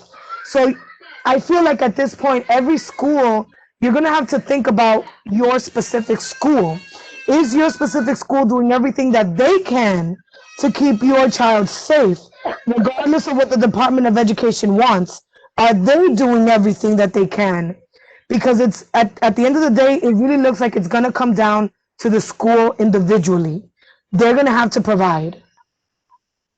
Okay, very well. Very well. So, Benny, I've been waiting for Benny to join us, and I don't know what happened. He was with us, but he just disappeared. Benny Toribio, are you with us? Benny, are you with us? I guess he's not. I will take one more answer from our parents. And thank you, Lee and Elisa, for quick response, and Gabrielle as well. You know what? Let's move to the next question. I do have a question myself as well. I would like to. And the question that I would like to ask is would be that like given all this scenario of so many challenges situation that are facing with the ventilation, with the uncertainty, with the reopening of the schools, and even other challenges that we are not necessarily addressing tonight or discussing them tonight. So my question would be to you guys: what suggestion do you have about how the reopening of a school could have been communicated to parents? And let me say this in Spanish because I really want to make sure that everybody, understand clear what the question is. So, ¿qué sugerencias tiene usted sobre cómo se podría haber comunicado a los padres sobre la reapertura de las escuelas? So, I think this is very important. So, Natiuska, you wanted to you want to jump in? Hey, hello. I'm gonna be answering for her. She had to take a quick call, but I think the suggestions we can do for this is really take time to make the message clear that it's not contradicting with anything that's happening politically and anything that might be happening. Just overall, it should be a clear message to everyone and anyone, and make sure that the message is going with the ventilation problem, the sanitation problem, like making sure everything is just clear, I guess, in a way. And it should be going through email, phone, and all that stuff. I think everyone should have a chance to hear what's really going on, if that makes sense. It shouldn't, and also it should be not only for now. Don't get me wrong, coronavirus is horrible, but it's a really low bar that we set for them to only be cleaning it now. I think the message should be for what's going to be happening now and what's going to be happening in the future. It shouldn't just be something that we can only rely on temporarily, if that makes sense. Yeah, I think that's very ridiculous and that's a very low bar. We as a community should make sure that later on in the future, if I guess now have the experience that we are more confident and more happy to be able to trust them, if that makes sense. I don't know. But it's to have a clear message from here and out, whatever. I agree with you, let me Nadia. ask I you, think that we need to look at long term. well, actually, that was, did you mind saying who was speaking for on behalf of Nadia? Oh, I'm her daughter. I just graduated from a public school, so hearing all this stuff, it's really good that you guys are talking about it. And yeah, that's really good. It's a really good opportunity Thank to see you. this. But yeah, That was very well just you said. guys. Thank you very much. Yes. So, what about Lee? Did you have any suggestions? Well, I think that before they distribute information, and like I said, I applaud the community districts for giving the information as it comes. You know, everybody wants that up-to-date update.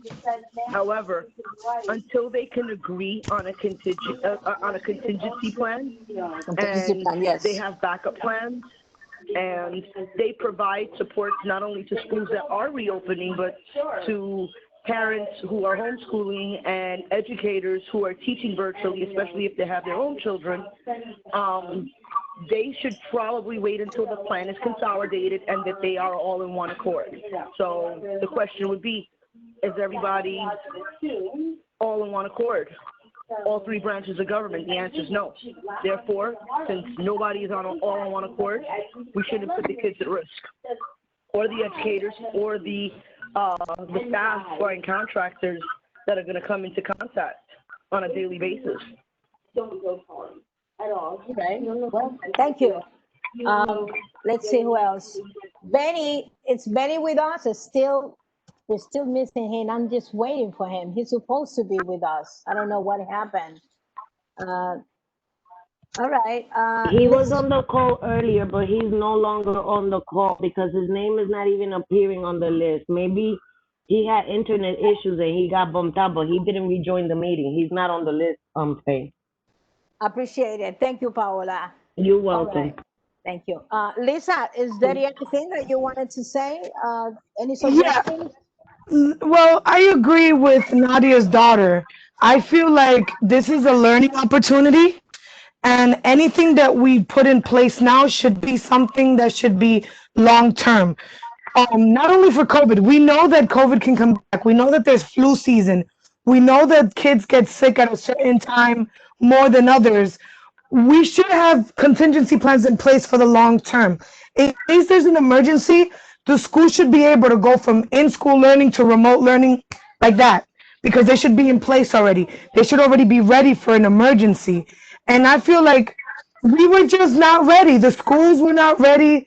Nobody had a contingency plan. Nobody thought this might happen. What happens if this happens? Now we know. Now we know that the worst case scenario that can happen in New York is that schools are shut down and that children would have to learn from home. Now we have to work with that and put safety measures in place so that children can still continue their education even if at home.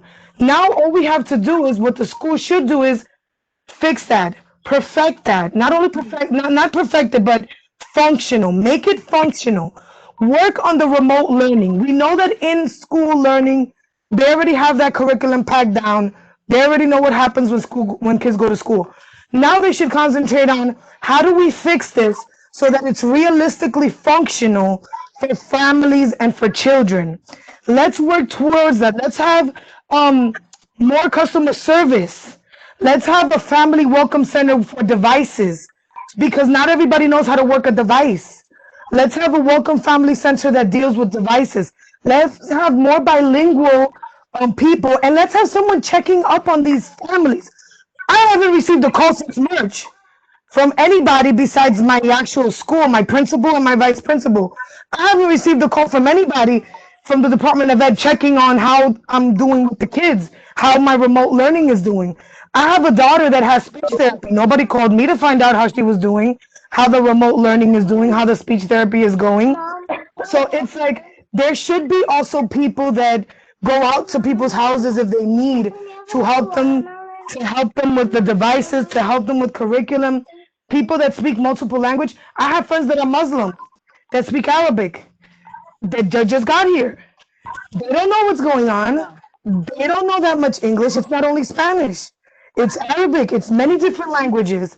We should have someone, we should have a department of the Board of Education set aside to deal with the people that are doing in-home learning, remote learning, that are there to support these families in whatever language they need to be supported, and maybe even just a weekly call. How about just a weekly call at the end of the week? Is there anything that they didn't understand? Is there anything that they need help with?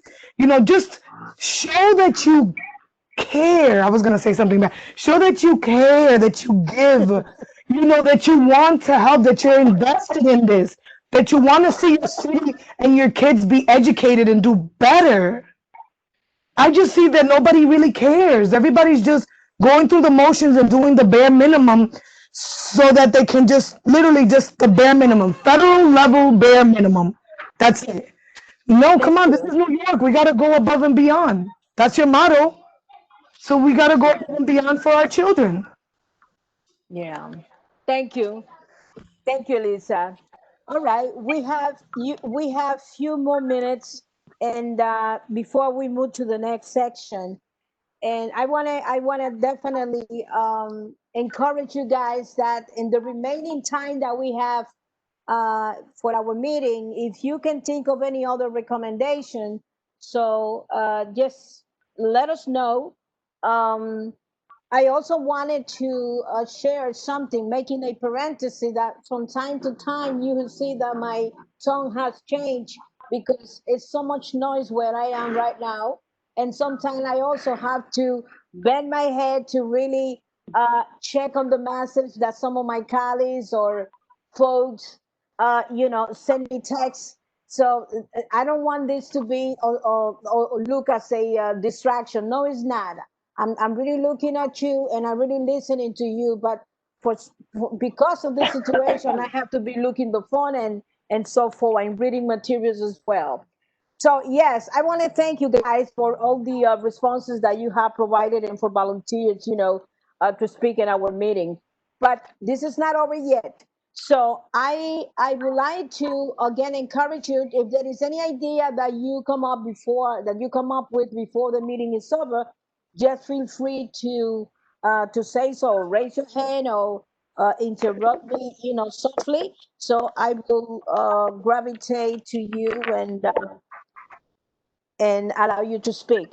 So now I would like to encourage members of my committee, if they have any additional question, any comments, I would like for them to definitely to say whatever they would like to share with us. And with that in mind, I would like to call Ali, our public member, Ali or Guillermo Perez, who is also a member of this committee. Guillermo, you wanted to share some of your thoughts with us? Yes, thank you, Fed. And one of the things that I've You're been, welcome. yeah, can you hear me? Yes, we do. All right. There were six important questions at the table, and I believe it was a great beginning with this topic. Because if you walk Thank you. the street right now, uh, parents and the community, you go to the grocery store, supermarket, any place you go, the topic is back to school. Because people are really concerned, and there is a lot of questions that is still need an answer. I believe that it is very important. My suggestion is that we have a second round this topic on the floor. And Yes.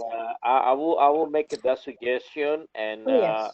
I know for sure if we have the opportunity to connect more parents and other organizations that deal with the school, including some parents that have kids on daycares, and will be very important because the topic is very, very hot right now on the floor. Yes. And that Indeed. that ventilation issues, and we have a lot of questions. We have so many concern because I'm involved with few schools district, and there is a lot to discuss about. So many schools We're not gonna mention any school name or all of that, but many schools that have window problem. As you know, we should have uh, in and out ventilation system on the school, and not all of them are working. Okay, so we have to be clear on that. Thank you. Yes, it's a very valid point. So, anybody else have a comment?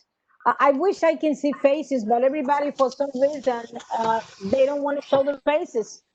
Can you guys, I mean, My kindly let me video's see your on. faces? You can't see No, my video, Faye? no, I can't Mira, for soy whatever fea. reason. I know you can see me, but I cannot see almost none of you. I'm sorry, Faye. Faye, if I may, I would like my to phone. say That's something. okay. It's up to you. Okay. Yes, who's speaking? This is Gabriela. Not Remigio, Estrella. Estrella, yes, Gabby, of course. Our members. Yes, yes, Gabby. I have a competition here with another Gabriela, so I have to make sure, you know. The parents, yes, indeed. I see Juan and Maria there, the kids students. Do this, and I'm going to be very, very brief in sake of time. And taking your pause. now I'm going to speak. Give me 1 second, Gabby, so I can tell folks, please mute your background because one of the members speaking and we hear mixed messages, mixed conversation. Please. Like 1/4 of my users come back. Hello, can I have your attention? Please mute your computer, please. Por favor.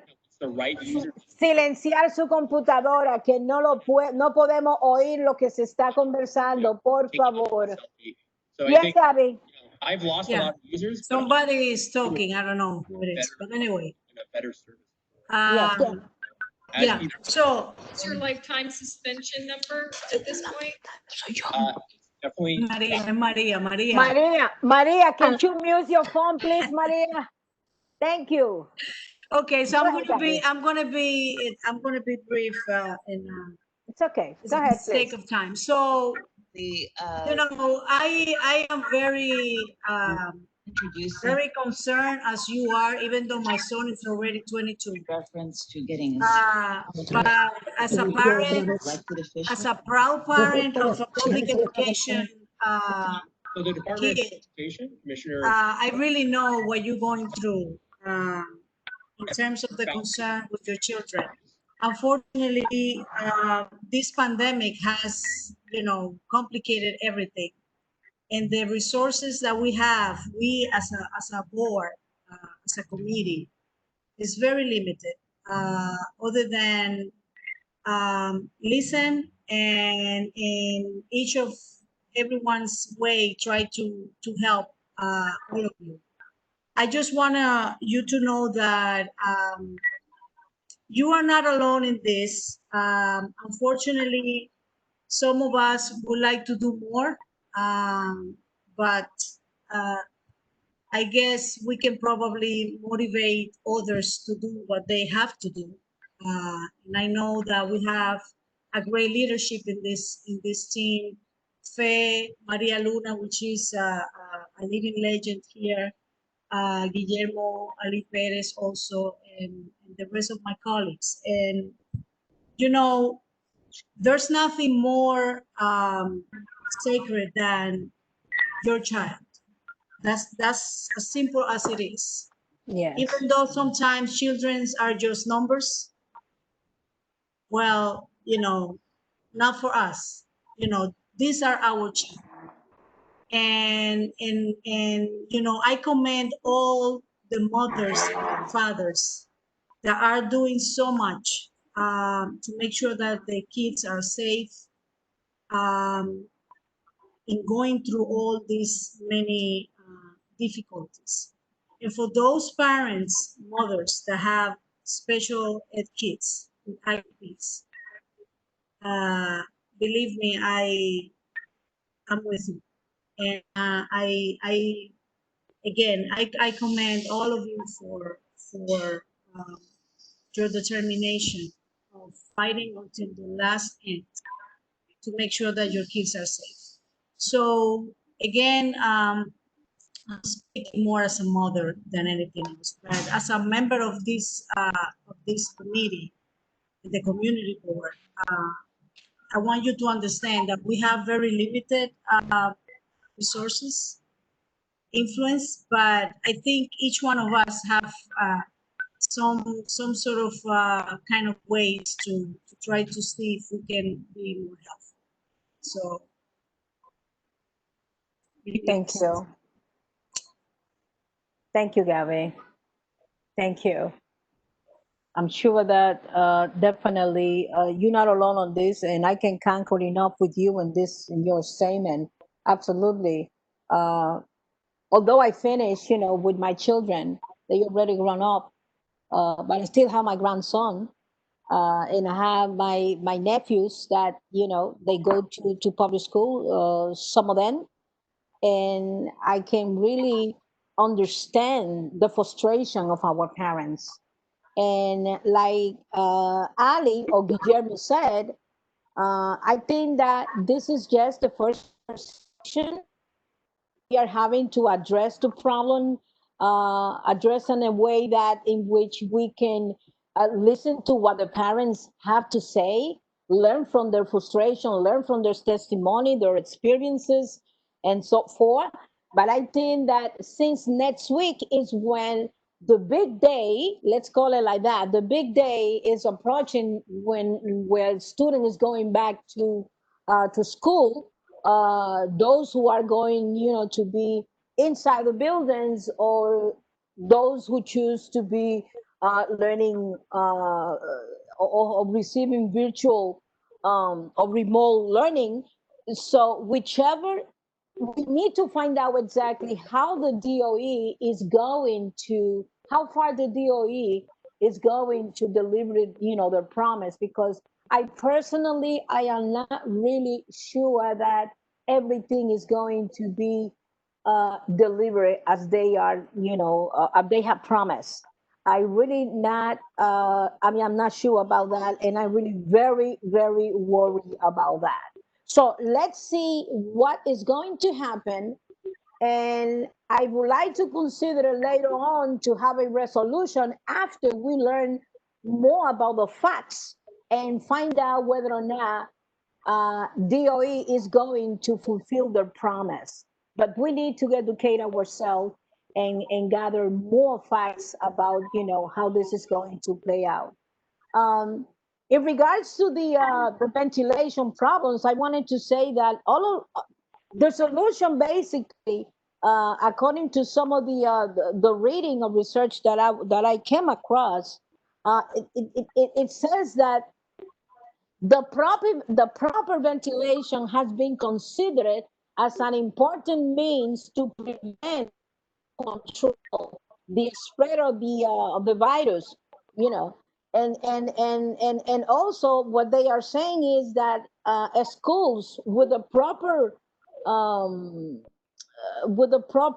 they need basically is a powerful filter that needs to be installed in their heating system and their heating and the cooling system to prevent the spread of this virus. So that means that if DOE can come up with the resources and provide those filters into the cooling system, I guess that the school should be good to go. But I understand that we probably are talking here a lot of funding for those things. But when it comes to health, especially the health of our children, I think this is priceless. And this is something that we really cannot be silenced, but we need to continue advocating for these issues. So I want to thank you again, and I wanted to encourage to see if anyone else has something to say or to add before we move to the last part of the agenda. Guillermo, I think that after school should be something that we talk about on its own. I think after school is a topic that should be talked about separately because it's something that a lot of parents need. It's going to be difficult. I work with an after school program and we don't know what's going to happen. So I think that's a topic that we need to address as one whole conversation. That should be like a whole conference, a whole meeting in itself. Yes, but I think definitely when, like I said before, and thank you for definitely, sharing that thought. We really need that. We really need a serious and honest conversation about what is going on in our school system. We cannot afford to be silent on this. This is a very important issue. We're talking about the health of our students. And let me tell you, uh, just to think about that one of your children or one of your kids can get sick, it's something that I don't even want it to begin imagine. So that's why we need to remain vigilant, educate ourselves, and be like every day we need to read, we need to research, we need to listen to the news. I know for some people they may not have the time to read the newspaper or to read or to even watch the news, but we ought to educate ourselves and really be on top of what is going on. What is the mayor is saying? What the DOE is telling us, especially on the 21st next week. We really need to know exactly how going back to school or the reopening of the school is going to happen. What exactly is it that they, how, what is it exactly that they are going to do this? Thank you, Gabby. And Elisa, thank you. Maria, yes, you want to share a few thoughts with us. Share your thoughts, Maria. I don't know Please. if I'm mute. I'm mute. No, Can you're you hear not. me? We can listen. Yeah, we can listen to you. Let me Yes. tell you, I have to But we can hear you. apologize. Don't worry about it, So Maria. no, because I was in another meeting at the community board at the same You time. said it. So we just crossed, You and said I it. needed to do something there also. I just want to tell all of you that I'm glad that we are back together and that we are addressing the issues that are extremely important to all of us, which is education. And since I didn't hear the entire presentation, but I trust all of you. If there is any resolution that I miss, especially the ones about the elderly Legislation. people and things like that. But the most important thing is that we have to make sure that our children are safe in school. I don't think we need to take for advices from people who are really not familiar with this type of virus. We need to have a healthy future members of our society, and by protecting us. And thank you, Faye, for your goodwill. I am back. I'm back here now. Okay, thank you so much. No, thank you, Maria. You all always, in my opinion, very thoughtful.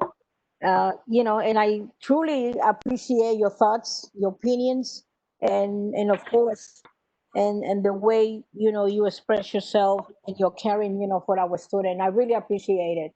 Thank you, Maria.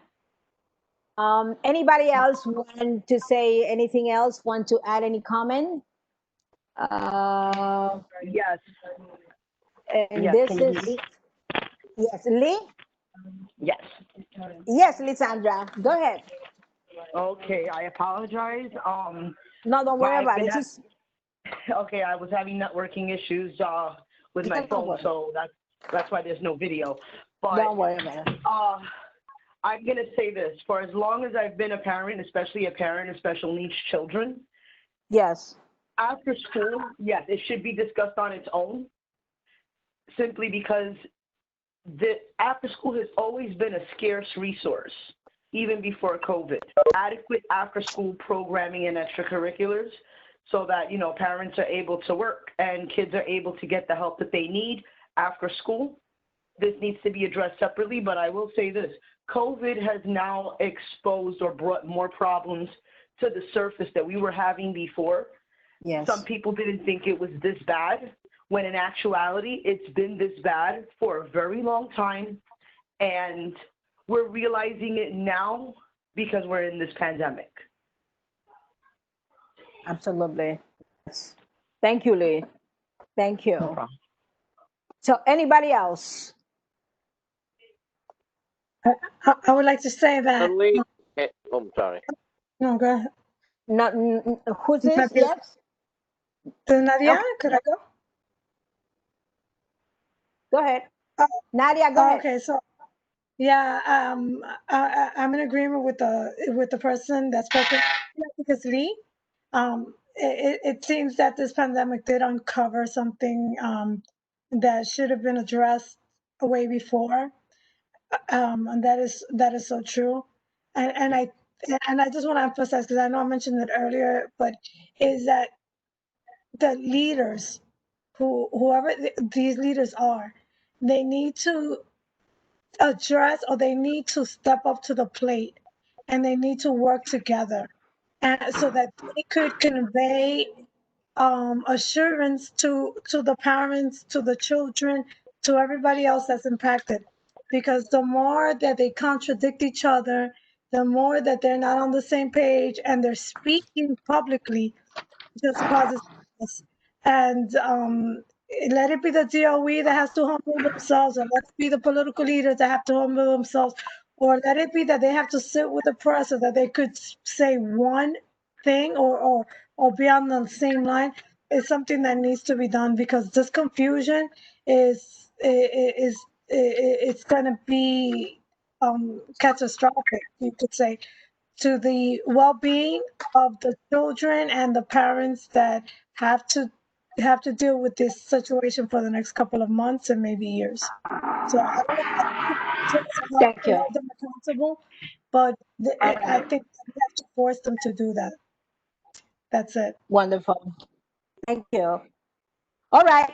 So let's just move to the final phase of the agenda. Is anyone listen to this meeting or attending this meeting and have an announcement under the new business, which we call it asuntos pendientes o asuntos nuevos en nuestra agenda, all in new business? This is the phase in which you will be granted the opportunity to make any announcement. Is there any event that you would like us or the community to know? Please share with us. Anyone has any announcement? I want to remind everybody about the community fridge that's now on front of Word Up on 165 and Amsterdam. That is there for the community now, provided by the Dreamers. So you can always go and basically take whatever you need. It's being filled every day. It's being monitored. If you need anything, you can go to the fridge, you can get it. It's there for the community. It's like a community pantry, but it's a big refrigerator. And you go, you take. If you want to donate, donate. If you need, you take. And it's there for everybody. And let's just see how it goes. Wonderful. Thank you, Elisa. Thank you. That was Elisa Reed. I also wanted to, if no one else has any announcement, any further announcement, I would like to say thank you to my colleague, Yacel Montes. He's the founder and also the executive director for International Creations Incorporated, which is it's a music school that he actually in which he leads, and I would like to say thank you for joining us. He also is the vice president for the NAB, which is the NAB, the Neighborhood Advisory Board from the DYCD agency. So I want to thank him. I know he's somewhere. Can we see your face, Giselle? Somewhere. Well, in any event, yes. All right. So, yes, Maria, you have a question, you have a comment before we exit? Maria? Yes, go ahead, Maria. No, very sure, very sure. I forgot to mention to all of us that remind people that we still have until September 30th to do the census. Extremely important. No census, no money for the children. We need to make sure that everyone that, and also Faye, get in touch with Robert Jackson, because he's talking about reviving the push to get Cuomo to bring the funds that are the Education Equity Committee that he headed so many years. That money it hasn't come to us yet. We need to put our, forces together so the governor can give us the money. Yes, absolutely. Thank you, Good Maria. idea. Good Yes, idea. all elected officials should get together and even though it doesn't matter if you are in state level or city level, they all can form like a joint voices along with Senator Robert Jackson and make the call, make the advocacy. We need the funding. But I appreciate that you mentioned that because actually Cali's that may not be aware of this, can start contact the office of Robert Jackson and support this advocacy that is so much needed. Ali, I know you have a comments you want to inject now. No, that was just to motivate that this meeting has a second round, like I said before. And I was thinking about probably having, instead of having a night meeting, probably having a meeting Saturday morning, like a breakfast, and opening the meeting to the community, to everybody that want to participate, because this information is very, very important. But at the same time, I believe back to school is the main plate on the table right now, and we need to promote and not only that, like somebody said before, keep educating our parents, our community activists, and people that are involved with the school about what's going on. But I think we should do something, not only have this monthly meeting, but calling in a special meeting, at least one meeting, probably Saturday morning, 11 o'clock in the morning, at 10 o'clock in the morning, that people is still at home and have breakfast with this conference. I think we should do something. And I'm sure that would be possible when we get over the COVID, because now exactly, with this regulation that there is certain amount of people that can join, that can meet, that they have to keep the distance. So No. I'm not saying having it publicly. People from home, just this type of conference, the you same mean topic. virtual? Oh, you mean virtual meeting? Exactly. Yeah, Okay. yeah. Yes. All right. All right. Yes. Okay. That might be a good idea, definitely. Say it's a virtual breakfast meeting. Virtual is the key word. Yes. Thank you, Lee. Yes, the virtual. Sure. All right. I also wanted to, now that we to conclude, I would like to formally welcome a new member, Paradise Phoenix. So, Paradise Phoenix, we would like to welcome into our Youth and Education Committee. If we can see your face, it will be much appreciated. So my colleagues can see you. So she's been appointed to our committee. So, and I really want to say thank you so much for choosing, our committee. Are you there, Paradise? Are you there? Can you guys see me? I can see you, no. Yes, very much. So here. For some reason, I can't see her now. I can't. Can you see me now? Yes. You can see her, but I can. Unfortunately, I don't know why I cannot see her. If you guys can see, I'm supposed to see her too. Maybe we'll see each other another time. But thank you so much for the welcome. No, thank I'm you. really excited to work with everyone, and also thank you to all the parents for sharing. It's been really interesting hearing the perspective of parents and what you guys are concerned about for your children, because I'm only a student, and yeah, now I'm gonna go talk to my mom, get her opinion, because now I'm interested. But yeah, thank you everyone for sharing. Thank you so much, and I'm looking forward, to see you, meet you, and also to provide you with some update about our committee. So, and the work that we've been doing, so far. Welcome again. Okay, one very last announcement that I want to just basically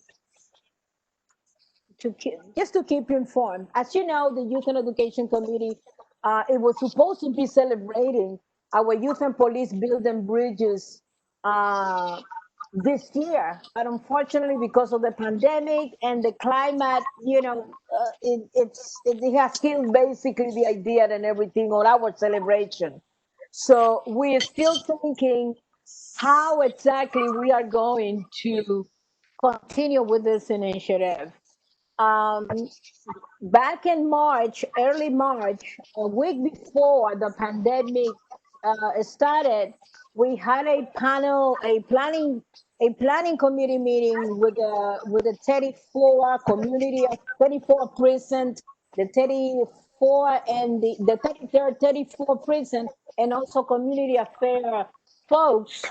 And we decided that we're going to have the celebration of the fifth anniversary in early October.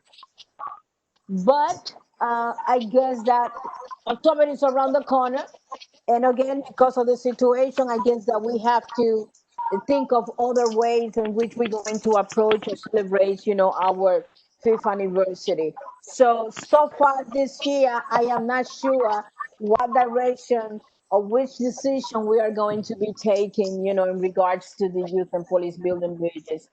Okay, aside from that event, I wanted to tell you that there are two forums coming pretty soon. One is going to be on the homeless. We have part two that we need to conclude it, homelessness and the mental health. And then we also going to discuss other health issue that I'm still in conversation with different health agency and soon to be revealed. But I think the next conversation that we're gonna have is going to be a forum on the about the homelessness, and basically to gather an update how our youth, in particular our youth, are doing or dealing with this situation. Okay, with that said, anybody has any final comments before we close the meeting? I guess not. All right, so I want to thank you deeply to our parents, Gabriela Remillo, Lisandra Medina, Elisa Reed, Nadiuska Ramirez, Benny Toribio, even though he didn't get to speak for whatever reason, on behalf of our Youth and Education Committee, I thank you deeply. And remember, we're going to have a part two on this once we learn what is going to happen after the 21st. Our next meeting is on the agenda already. It's already stated. I believe that our next meeting is going to be on October 13. It's going to be a Tuesday because the holiday. So thank you very much.